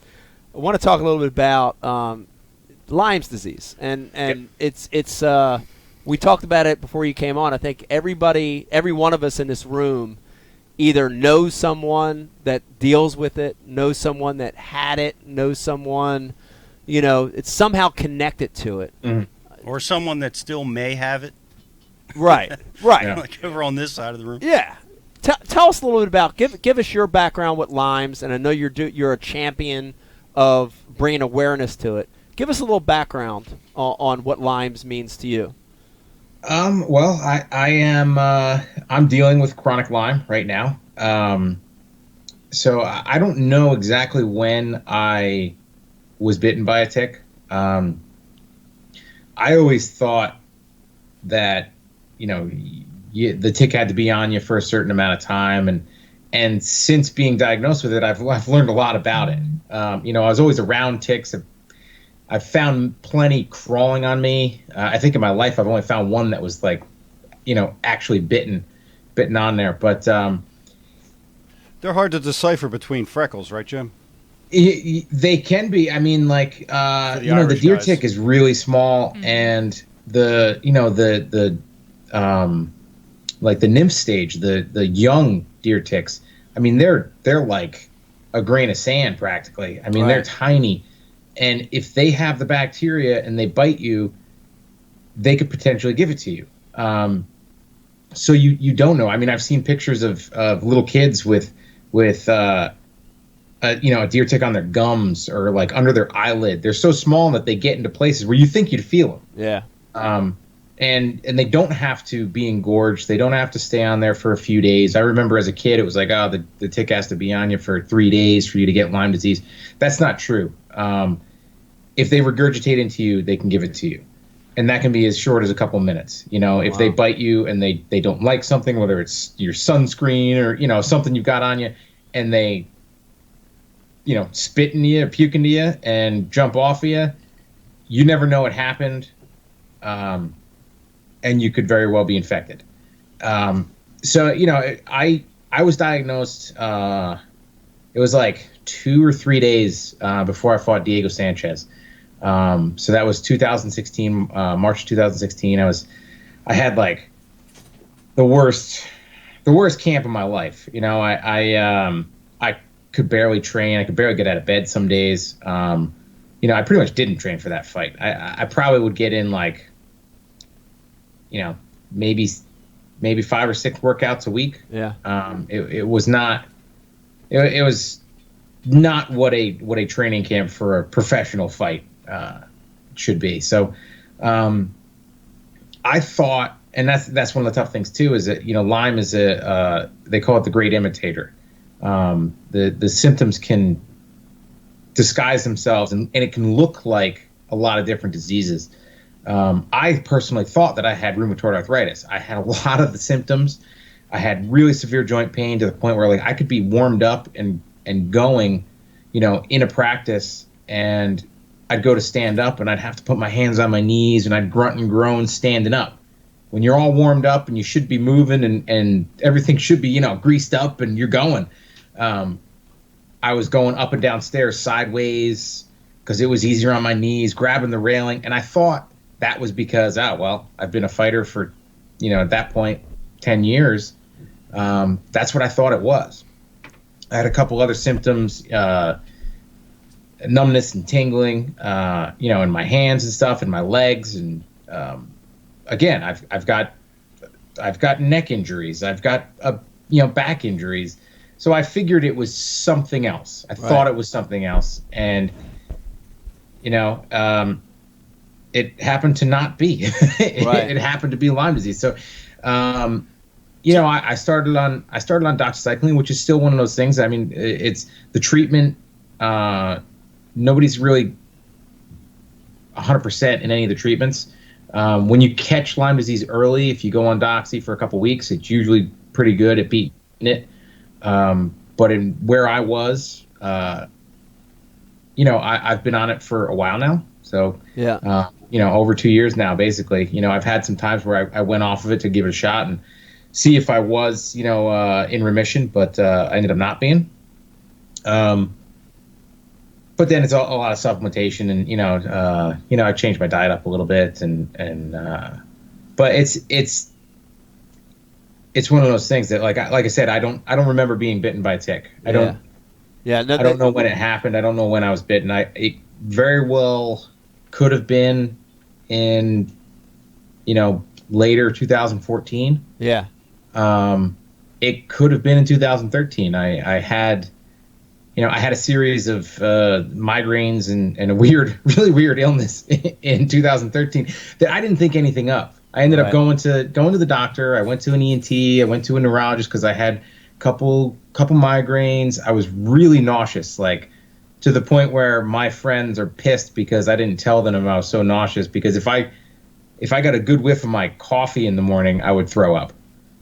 Every time I took out the garbage, I'd be throwing garbage in the bag and bringing it down the driveway, and I would lose it. I'd blow chunks. And I at the time I was like, what the hell, like my nieces got sick or something like that. They had like rotavirus, or it got it at daycare, and I was like, maybe it's that, but it was probably when I got bit by a tick. That was probably early stages of Lyme. And I mean, the thing is, who knows though? So now let me jump in real quick. There's a lot of people watching and listening, or will listen to this down the road, and they're saying, "Shit, I feel like that. I have all these symptoms. Yeah, I have this. I'm dealing with this." What is the process? If someone's listening and they're saying, "Damn, you know, I hunt, I fish all the time. I've been doing it since I was a kid. Maybe this is something I have." What's the process? What should they do? They need to talk to their doctor, and the tough part right now is that it's still like 50-50. Some doctors don't really believe that you can get Lyme chronically, that it can get into these later stages and stuff like that. So you talk to your doctor. If they test you, if they're willing to test you, that's awesome. But the tests are hit or miss. Random. I myself, I don't test positive for Lyme disease. The only reason that I found that I had it, I tested negative. I had one of the antibodies that they associate with Lyme disease. It's still not it's not 100% test. They test for the antibody, and if you have a high number of it, it's means that you had it and you beat it. If you have a low number of it, it means you're actively fighting that infection. And if you don't have it, it means you never had, Lyme disease or an infection associated with this antibody. Yeah. So I had a really low number of the antibody, CD57 or something like that.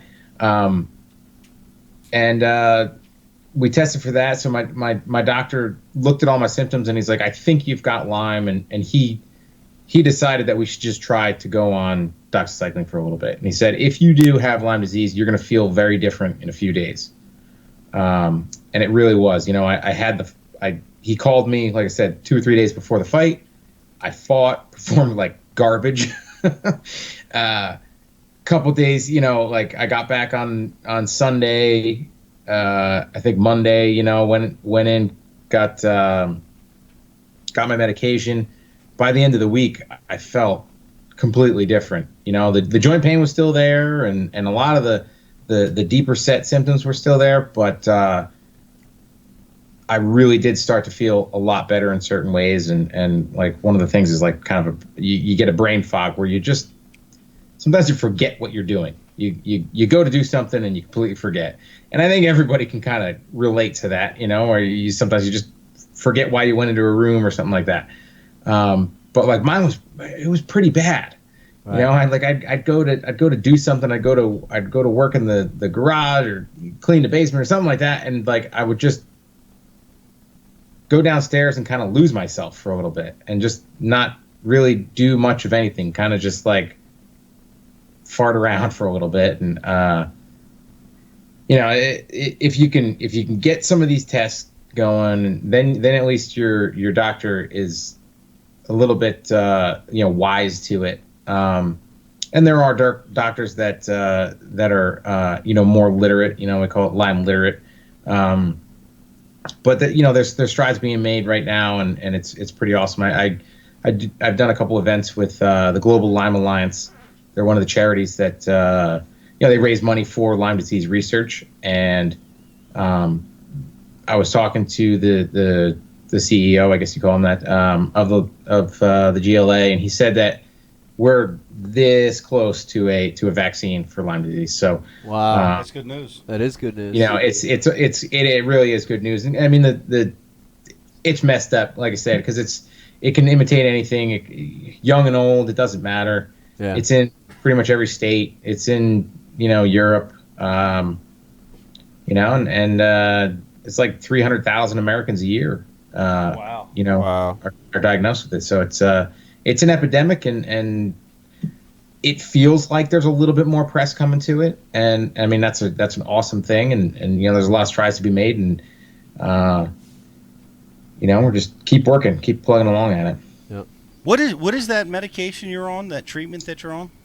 It's just doxycycline. It's a pretty broad antibiotic. Antibiotic. Yeah. No, Mike, Yeah, you went through this, Mike. I did. I went through this in 2004 and 2005. A lot of the same stuff that you're talking about, Jim. I had a lot of the same symptoms that you talked about. I was having episodes after I'd work out at the gym, and I couldn't figure out. Like literally one time, I'd passed out. Somebody picked me up off the ground. They couldn't figure it out, and it finally took me finding a doctor that was, like you said, I guess Lyme literate at the time. Yep. This has gone back a long time. That put me on a big cycle of what you're talking about, and I did it for months, Pete. How many? Yeah. I can't remember. It was probably maybe a year, 6 or 8 months or a year, and my symptoms really vanished really quickly. The interesting thing, and as you're talking, I'm looking at Becky, because now, and again, what you said is true. I'm older. I've been through a lot of shit in fishing, just like you have. Not as bad, You're getting more beat up than I am, but literally. But I've been through a lot of stuff, and I've got symptoms again, and I'm wondering, has it the pounding of the boat for the last 20 years? Is it, I have a little nausea in the morning, So, maybe it's time for me to go back and get it reinvestigated. But, this is all great information. My goodness, it's amazing to me because I'm suffering with something, and I'm undiagnosed, and the symptoms that you're talking about, going up the stairs sideways. I mean, it's just like out of the blue. I got to go up the stairs sideways in the morning for fear that my joints are going to collapse. Yeah. And you're like, you go down to pick up a pair of pliers on the deck of your boat, and you got to lean on stuff to stand up again, and it's just out of the blue. So I feel that I'm worried. I think Lyme disease might be my concern. I've not found a doctor that's literate in it. I tested negative for it. Yeah. And I'm kind of stuck undiagnosed right now. Right. Yeah. But that's what's cool. That's what's crazy about Lyme disease is you can test for it and test for it and test for it. Yeah. And it comes back as a false negative, they call it, right? So you could essentially test for it 5 or 6 times until finally you have it. Right. Yeah. That's crazy. It's Crazy. Well, awareness is great. Talking about it's great. Bringing it to light is great. I want to change topics, Jim, and I don't know if you knew this officially, but there are 2 other UFC fighters fishing. No, there's 3. 3? Is there 3? Yeah. 3 other UFC fighters I've heard some rumors. fishing this year. There's some smack talk going around already. Do you want to weigh in on any of this? Dave, do you want to comment? Brodzik, do you want to comment on some of the smack talk? Yeah. Hey, Jim, it's Dave, man. Thanks for coming on, dude. How you doing? All right, buddy. I don't need to talk. Got the trophy. Got the trophy. Hold that up one more time, Jim. Hold it up. Hold it up. We got full screen now. Hold that thing up. There you go. That's more than talk right there. Clay Guida says. Clay Guida That's says all we you got to better talk bring. about. There's no talking. Wait. Dave, I do my talking on the water. What do we got, Dave? So Clay says you better bring that and clean that glass for him because he's taking that home with him. Mr. Clay Guida.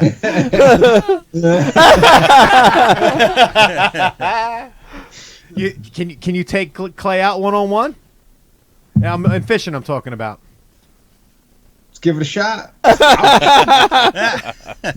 I've been in 2 semi-official, like I won the tournament. Right. And then when I came fishing with you guys, Mike and I, we smoked the other guys. That's true. That's true. We did.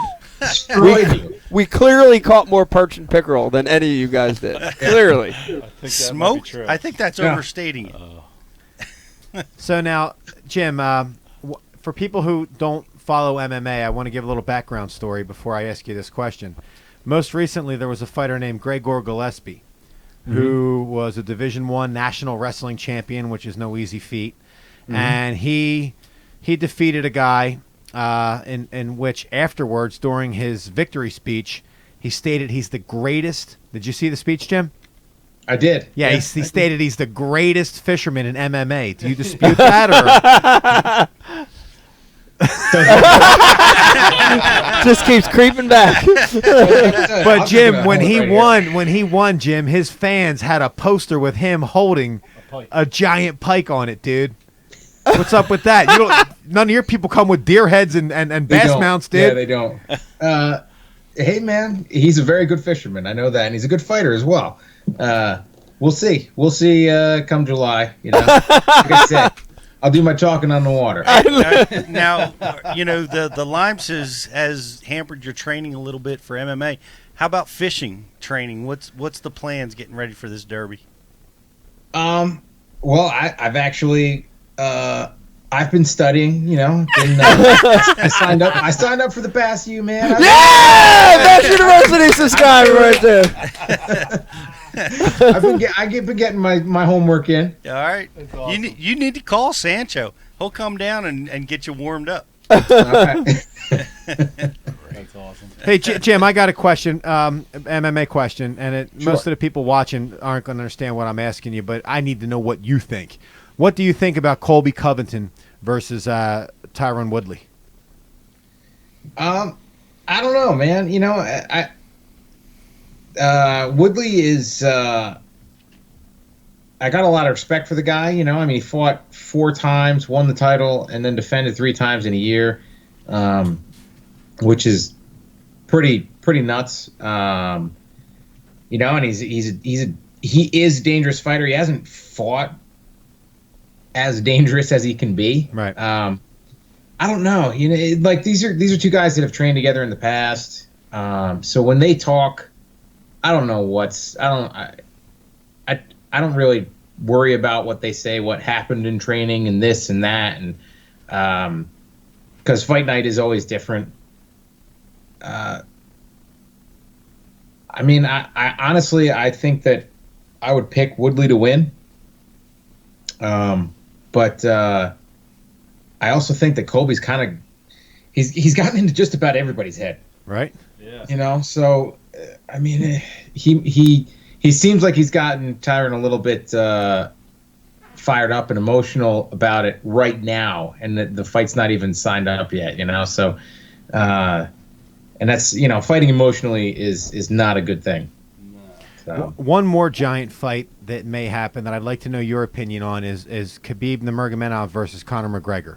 Mm-hmm. How do you think that would turn out?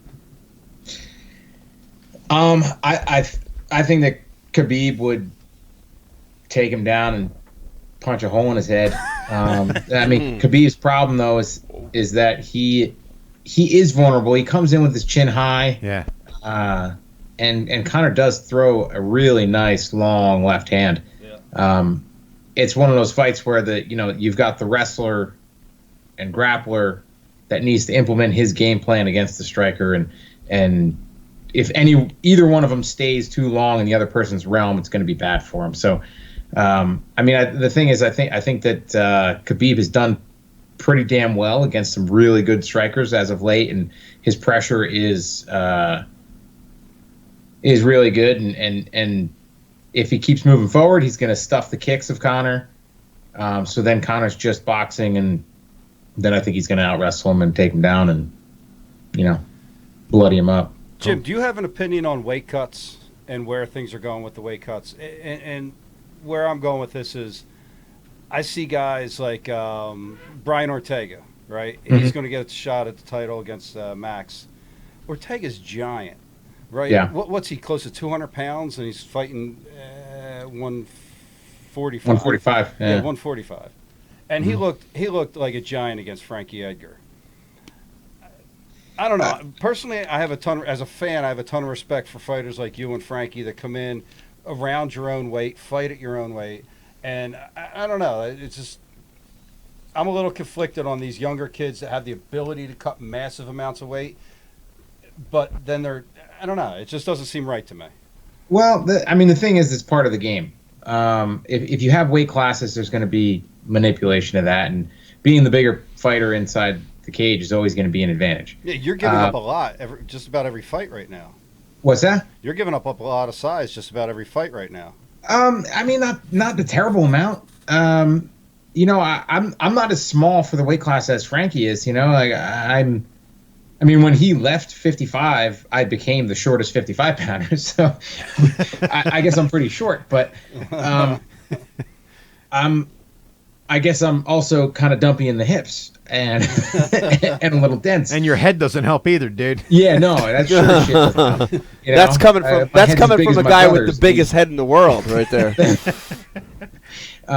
You know, it's going to be until they adopt a different style of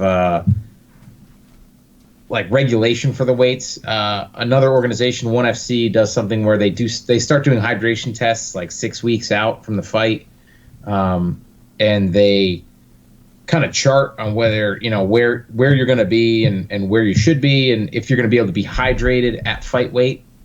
So basically what it is they moved everybody up a weight class. You had guys that were fighting at 170s that now they're not really 170 pounders, they're 185 pounders, because they can walk around hydrated at 185 and not 170. If they dehydrated, that's when they make 170. If the UFC wants to do something like that, I'm all for it, because then I'm going to be fighting 145 pounders, you know, guys that are fighting 145s, potentially some of the guys that are fighting 135s. Because I'm not the biggest 55 pounder. I'm probably one of the smaller guys now. I mean, there was a time in my career where I would easily walk around in the mid to upper 180s. At 5'8"? And what's that? At 5'8"? At 5'8", yeah. Yeah. I stayed away, like, and the difficult weight cuts started coming on when my symptoms started coming on you as probably well. had So- about a 10-pound lime tick hanging off your back and didn't even know it. Seriously, seriously, it was pretty important. And all that time, you thought your balls just got really big. It's the big tick. You know, like, I had a tough time, so I started taking some weight off, staying away from the lifting bigger weights, and just to make my life easier and to make weight cuts easier, because it was nice being strong and explosive, or not necessarily more explosive, but stronger and bigger, on fight night. But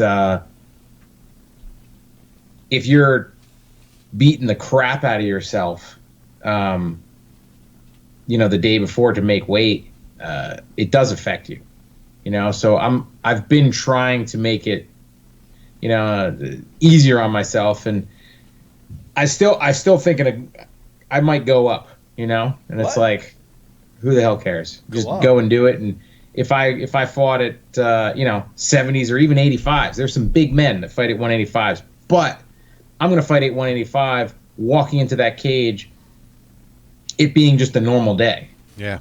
Not having kicked my ass for the last 4 days to make weight, and taking that energy away from myself. I'm going to go in there and one, be the faster man, because I can pretty much guarantee that I'm faster than any 185 pounder.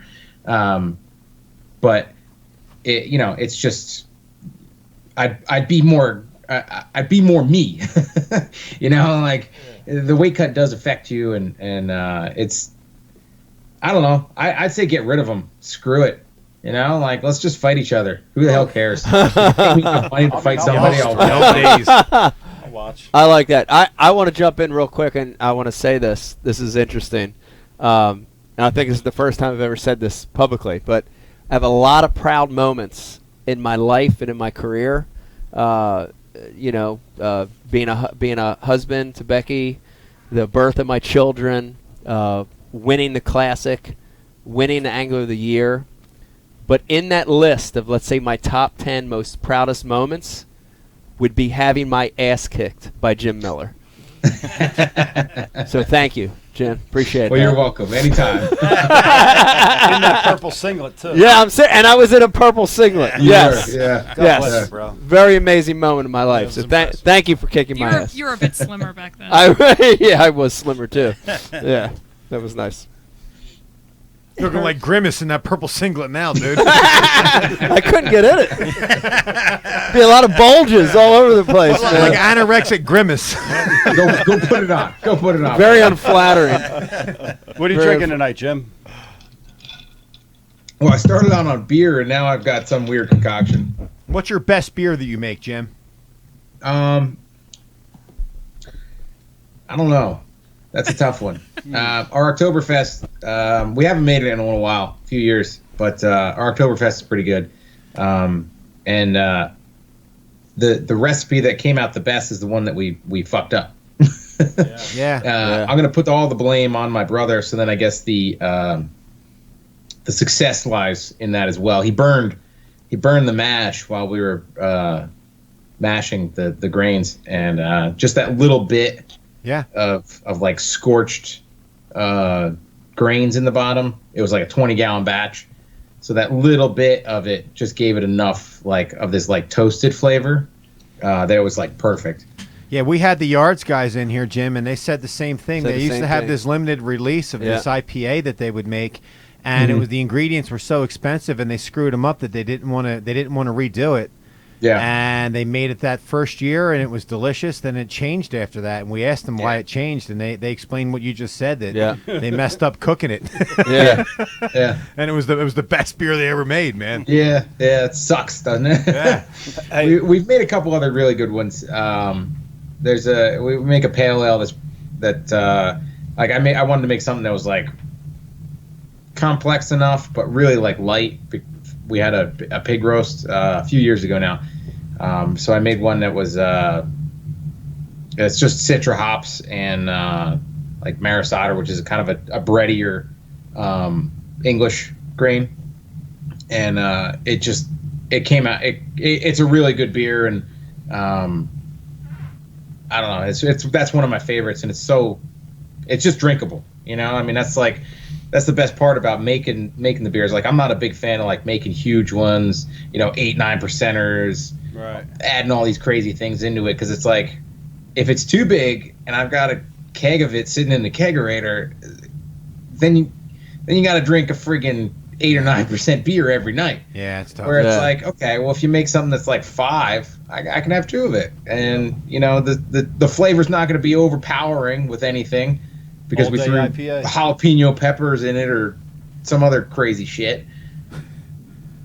Pete, our very own Pete GLUSZEK has a beer idea for you, Jim. Oh, Take a little bit of Coke and a little bit of Captain Morgan's, put it in a coffee cup, and call it a beer. and call it Heritage's coffee. Smooth. It's a little bit higher than 8%. There you go. Sailing with the captain. Yeah. All right, Captain. Jim, you're with Traeger grills. I see you cooking with a Traeger all the time. I use one. Yeah. I wouldn't say I'm with them. Well, but, yeah, exactly. You're using a Traeger, and we've been trying to I figure love it it. out. Yeah. Please help. Give us some recipes, dude. Give us some can't miss recipes. Can't miss recipes? Yeah, what's your go-to, man? Listen, it stopped smoking profusely. We're learning every time we turn it on. I need Jim to script our next meal. Give us our next That's Traeger when we meal. should have gone live with some, like, everyone just runs through the smoke and we announce every cast our member. guests that are coming on this show as they run through the smoke. It's got a smoky oak flavor to it. Like an 80s rock video, There you go. All right, so what are we going with, dude? We got to cook it in about half hour, 40 minutes. A half hour, 40 minutes. See, that's you're pushing the time limit a little bit. An hour. We'll give you An hour. I mean, doing like cooking brats on the Traeger is probably like the best thing ever. Go for it. Tell me about it. I mean, all you're doing is just a couple cans of beer. I'm to the point where I buy crappy beer just to use for making bratwurst. Okay. Just for cooking with. Crank it up to 350. Throw the brats on. Cook them for 20 minutes or whatever, 25 minutes. While the beer is on there warming up, you take an onion, you slice up the onion, throw the onion in the beer. Hell yeah. And then once those brats are cooked through, in like that 20 minutes or so, you put them in the beer, you let them sit in there for like a half an hour and just kind of soak and simmer in that beer. And then I love bratwurst. Yeah. Like, I have an obsessive obsession with sausages and cased meats. And cooking it, yeah, cooking it like that is just it's the best way to do it. It's the absolute best way to do it that I've found. You get some of that smoke flavor, and they're not like overdone. They're not dried out. I'm a big fan of doing steaks on there is awesome. And if you take the time to smoke them for a little bit, so you take a nice steak and you leave it on smoke and you smoke it for like 40 minutes to an hour. Oh wow! Wow. Pull it off, crank that puppy up, and that's like the big thing is you gotta take the meat out, let the meat sit in the wrap it up or throw it in a cooler or something like that. Give that grill 15 minutes to heat up, and then throw them back on for a few minutes per side. Checking that temperature. Pull them off when they're 5 degrees under. Let them sit again so that they rise up. It takes work. It takes a little effort, but holy shit, you can make some really good friggin' steaks on there. Wow. That's probably one of my favorite things to make on there. It does take that time to do it, but you can get into like a smoked friggin' ribeye or something like that, or New York strip it's awesome. Yeah, the first time we did it, that we smoked the what was it, ribs back? What's that? I can't hear you now. The first time we cooked on it, we smoked some meat, and it was pretty freaking amazing. Yeah, it was good. Yeah. I guess I'm gonna have to be the one to figure this out if 2 hours has to go into cooking. We're working on it. Little bit of time. Yeah. Little known fact: Dave Brodzik was born with a kielbasa in his hand. All Polish kids were. That's right. You know what this room would smell like after 3 hours of podcasting, drinking beer, and after eating bratwurst? It smelled good, man. Oh, yeah. Awesome. Holy It belch. smelled lovely. I'm out. What are you talking about? It smelled bad. I like that smell. I like it. It's a good smell. Bro. How's your brother Dan doing, Jim? He's doing good. He's he stepped away for a little bit for training and stuff like that, and he packed on some pounds and came back and was big and sparred with him a bunch leading up to that last fight, and it was a pain in the ass. But like Dan at 235 is not fun to move around with, but because he still moves like he was 200, right? But he's got that extra power and mass to throw around. But he's back into it and training a bit more, and we're doing this thing. He's coaching a team out of our gym now for this new MMA organization, MMA Pro League, and so it's going to be a group of fighters that are fighting out of Miller Brothers MMA, and Dan's going to be the head coach, and it's going to be a pretty good opportunity. That's and the new team-based league, right? Yeah, team-based, and they're doing it in an interesting way.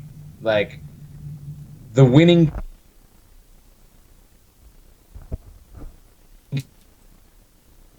gets the win, the losing gains first, which sucks to be that guy, but it adds that extra drama and suspense for not only for the team and those fighters that it's really hinging on, like later in the night, but also the fans watching it, they're going to be a little bit more, I guess, into it because it's there's something on the line, Sure. That's awesome, dude. How's his neck? His neck injury's good? It's been pretty good, yeah. He's been able to be back in and training. Good. He had a bone fusion, so Yeah. We'll see. Jim, I got a question for you. So my oldest son just turned 17, and he's very much into his books and learning, and for the last few years he hasn't been very active. Mm-hmm. Super smart kid, blowing away all our expectations for what he's been able to accomplish, and he's heading off to college and everything like that. But I feel like I need to, as a parent, I need to kind of direct him towards something athletic again. He did, Mhm. you know, he played soccer as a kid. He took Taekwondo for a little while, and he's a little bit. He's got good genetics for his Your kid. Yeah, yeah, I know. He must get it from my wife, but like at 12 years old, he had a 6-pack. When he was doing sit-ups for a week, and super flexible. Can put both legs behind his head. He can sit on the couch. We'll sit on the couch with both legs behind his head watching TV. Like super flexible. And like I said, he's a really, really smart kid, but he's inside his own head a little bit. Now he's driving and he's out in the real world. So he does school and then he plays video games, right? And again, he's not out of shape, but he does school and he plays video games. So everything is in a flat two-dimensional world, right? He's staring at a monitor playing video games. Well, now he's driving, and shit's coming at you from all directions. And I could see my son, who is, in my opinion, pretty damn brilliant, struggling with cars coming at me, estimating this, that, and the other. I'm like, all right, I got to break him out of the rut that he's been in the last 4 years with school and video games, and I'd like to get him into something. And what comes to my mind is jiu-jitsu, right? Because I don't know shit about it, but from what I listen to, it's very cerebral. It's not something you take a lot of damage, and his natural flexibility seems to kind of line up with that. The fact that he's so hip flexible. So I just kind of wanted to get your opinion on that, and if that would be, as a father, a good direction to kind of push him into. I mean, if you wanted to see if he wants to give it a shot, I mean, it is a cerebral sport, and jiu-jitsu is for everyone. It really is. It's extremely low impact if you're doing it right, and if you have good instruction. Obviously, I mean that's the biggest thing with jiu-jitsu is finding instructors that aren't going to demand too much out of students. It's pretty easy now to find reputable people, but it is a very cerebral sport. And I mean that's the thing though, is it's also not cerebral if you don't need it to be. Like I'm not a cerebral grappler. Right. I don't think while I'm going, while I'm grappling or while I'm fighting. I'm reactive. Right. And if I'm thinking and I'm trying to plan things out and I'm trying to be a step ahead of my opponent, then I'm hesitating and then I'm too slow and then I'm dealing with things. Where if I just kind of like blank out and let my body do what it's supposed to do, then things happen and next thing I know I'm getting my hand raised. But it is a sport where you can use your mind. You can be that athlete that is ahead of your opponent and like planning an attack, and it is like chess. So yeah, I mean, if you wanted to see if he wants to give it a shot, I mean, guide him somebody's way, man, because there's you guys are in South Jersey. There's a lot of really reputable places down there. Who you got down here? You got anybody, or you can text me later? All right, yeah, I'll text you. Okay, cool. Well, I mean, if you want to say it on the air, that's cool. If not, you can text me later. No, I mean, Ricardo Almeida, I don't know how close he is. Tom DeBlas, those guys, and anybody that's like off of Ricardo, you're gonna be in really good hands. Yeah. Yeah, Alameda's more Central Jersey, like Hamilton. His school's out of Hamilton. He's all the way down here in Glassboro near Mike's house where you came that one time, Jim. Okay. Yeah, I'm looking to travel like 1 mile each way. One full mile. And Who you got, Jim? So you do a Google search and you send me some names. All right, we'll start with that. We'll cross-reference. I'll tell you. Yeah. It'll be a big cross-reference. We'll go with that. Yeah, we'll do that. Jim, first of all, thank you for coming on again.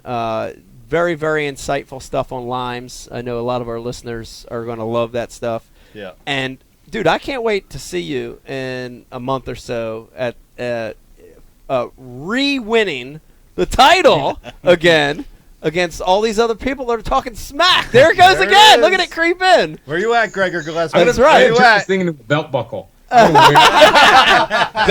that's not a bad idea, Beck. Let's think about a belt buckle next time. Cool. Definitely look forward to seeing you, and can't wait till you come out. And thank you again for fishing the event. It's going to be a great time. No problem. Thanks for having me. You got it. You're the Jim man, Miller, Jim. everybody. Thanks, Jim. Woo! Man, that's some awesome stuff. Dude, it actually felt like talking to Jim's like being on an NPR podcast. Seriously, right? He's got a tremendous amount of knowledge about He the does. things that he's into. Well, that's why his podcast works. Yeah. You know, he's a diverse dude. Like I said, you know, Right. It's interesting because I don't think people, people in all walks of life. You have people that diversify like that, and people that just stay static in one thing. And he's very diverse. You could tell. You could hear it. Yeah. He dives in. I mean, even with Lyme's disease, he's dived. I learned a lot, and he's actually inspired me to reinvestigate. Absolutely. You know, They still and listen. You have to go check out that antibody. You know the thing that I find interesting?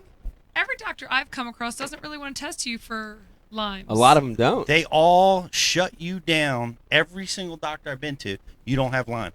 They look at you, and they say that's not it. That's what my doctor just told me because I've been having all these vertigo issues. Yeah. And she was like, no, you don't have Lyme's. I'm like, well, could you just test? You're already taking the blood. Yeah. Is Yeah. it probably just some vial, spin it, whatever. Yeah. No, you don't have it. You're fine. The interesting thing when they tested Becky's blood for everything that's going on. Do you remember the horror movie The Thing? I remember that. You remember it? And they're like in the frozen tundra or whatever, and they take the blood samples, and the way that they discover whether you're the thing is they heat up the tips of metal, and they put it in the cup with the blood, and if the blood jumps away, you're the thing. And that's how they tested your blood. But your blood didn't jump away. It stayed in, so you're not the thing. It's good. Yeah. Congratulations. Not being the thing. Nobody's backing me up on that shit. Come on, man. That was so weird. No, it's not. That's how they tested it. So I'm not the thing.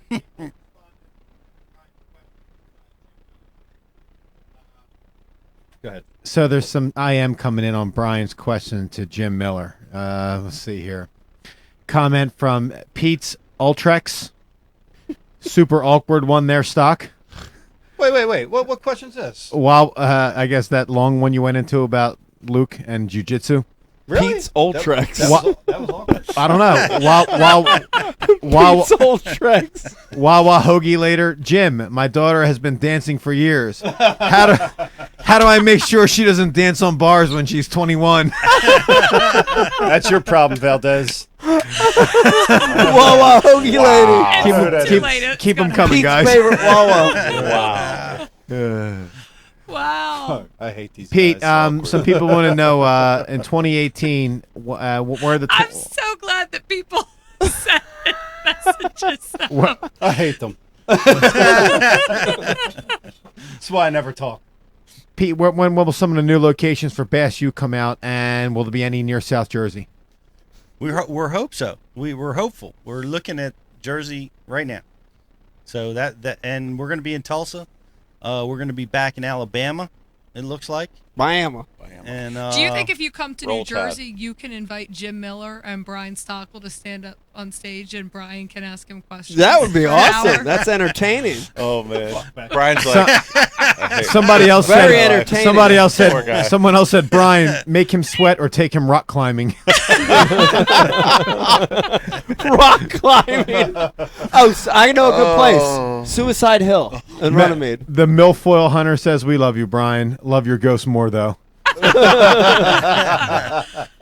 Well, here's what I want to know, Poor Dave. Brian. Dave, here's what I want to know. So Brian asked Jim what he would do. What would Brian's ghost say to do? Do you have any idea what Brian's ghost would say to do? It's involving his son. Brian's ghost is not around right now. High road. You know, families are off limits. Rephrase the question, and I'm sure his ghost may come through. I just appreciate the fanboying that went on in the back room there. the fanboying. Oh, come on, Brian and I. There was a lot yeah. of fanboy going on. Oh, come on, I definitely mean, did. this happened. If Mike, if you didn't get involved, we'd still be talking MMA till probably 1 o'clock. Unlike Man, Greg I Hackney, normally Jim wouldn't Miller mind. answers my calls. I'm looking at my watch, and I got to get up at 5 to get me Yeah, out some of us to gotta be be at at the work flats tomorrow. by 6. All right, so are we doing birthday celebration now? Are we done? I think it's here's let's do Charlie this. Murphy. Let's do this, Brian.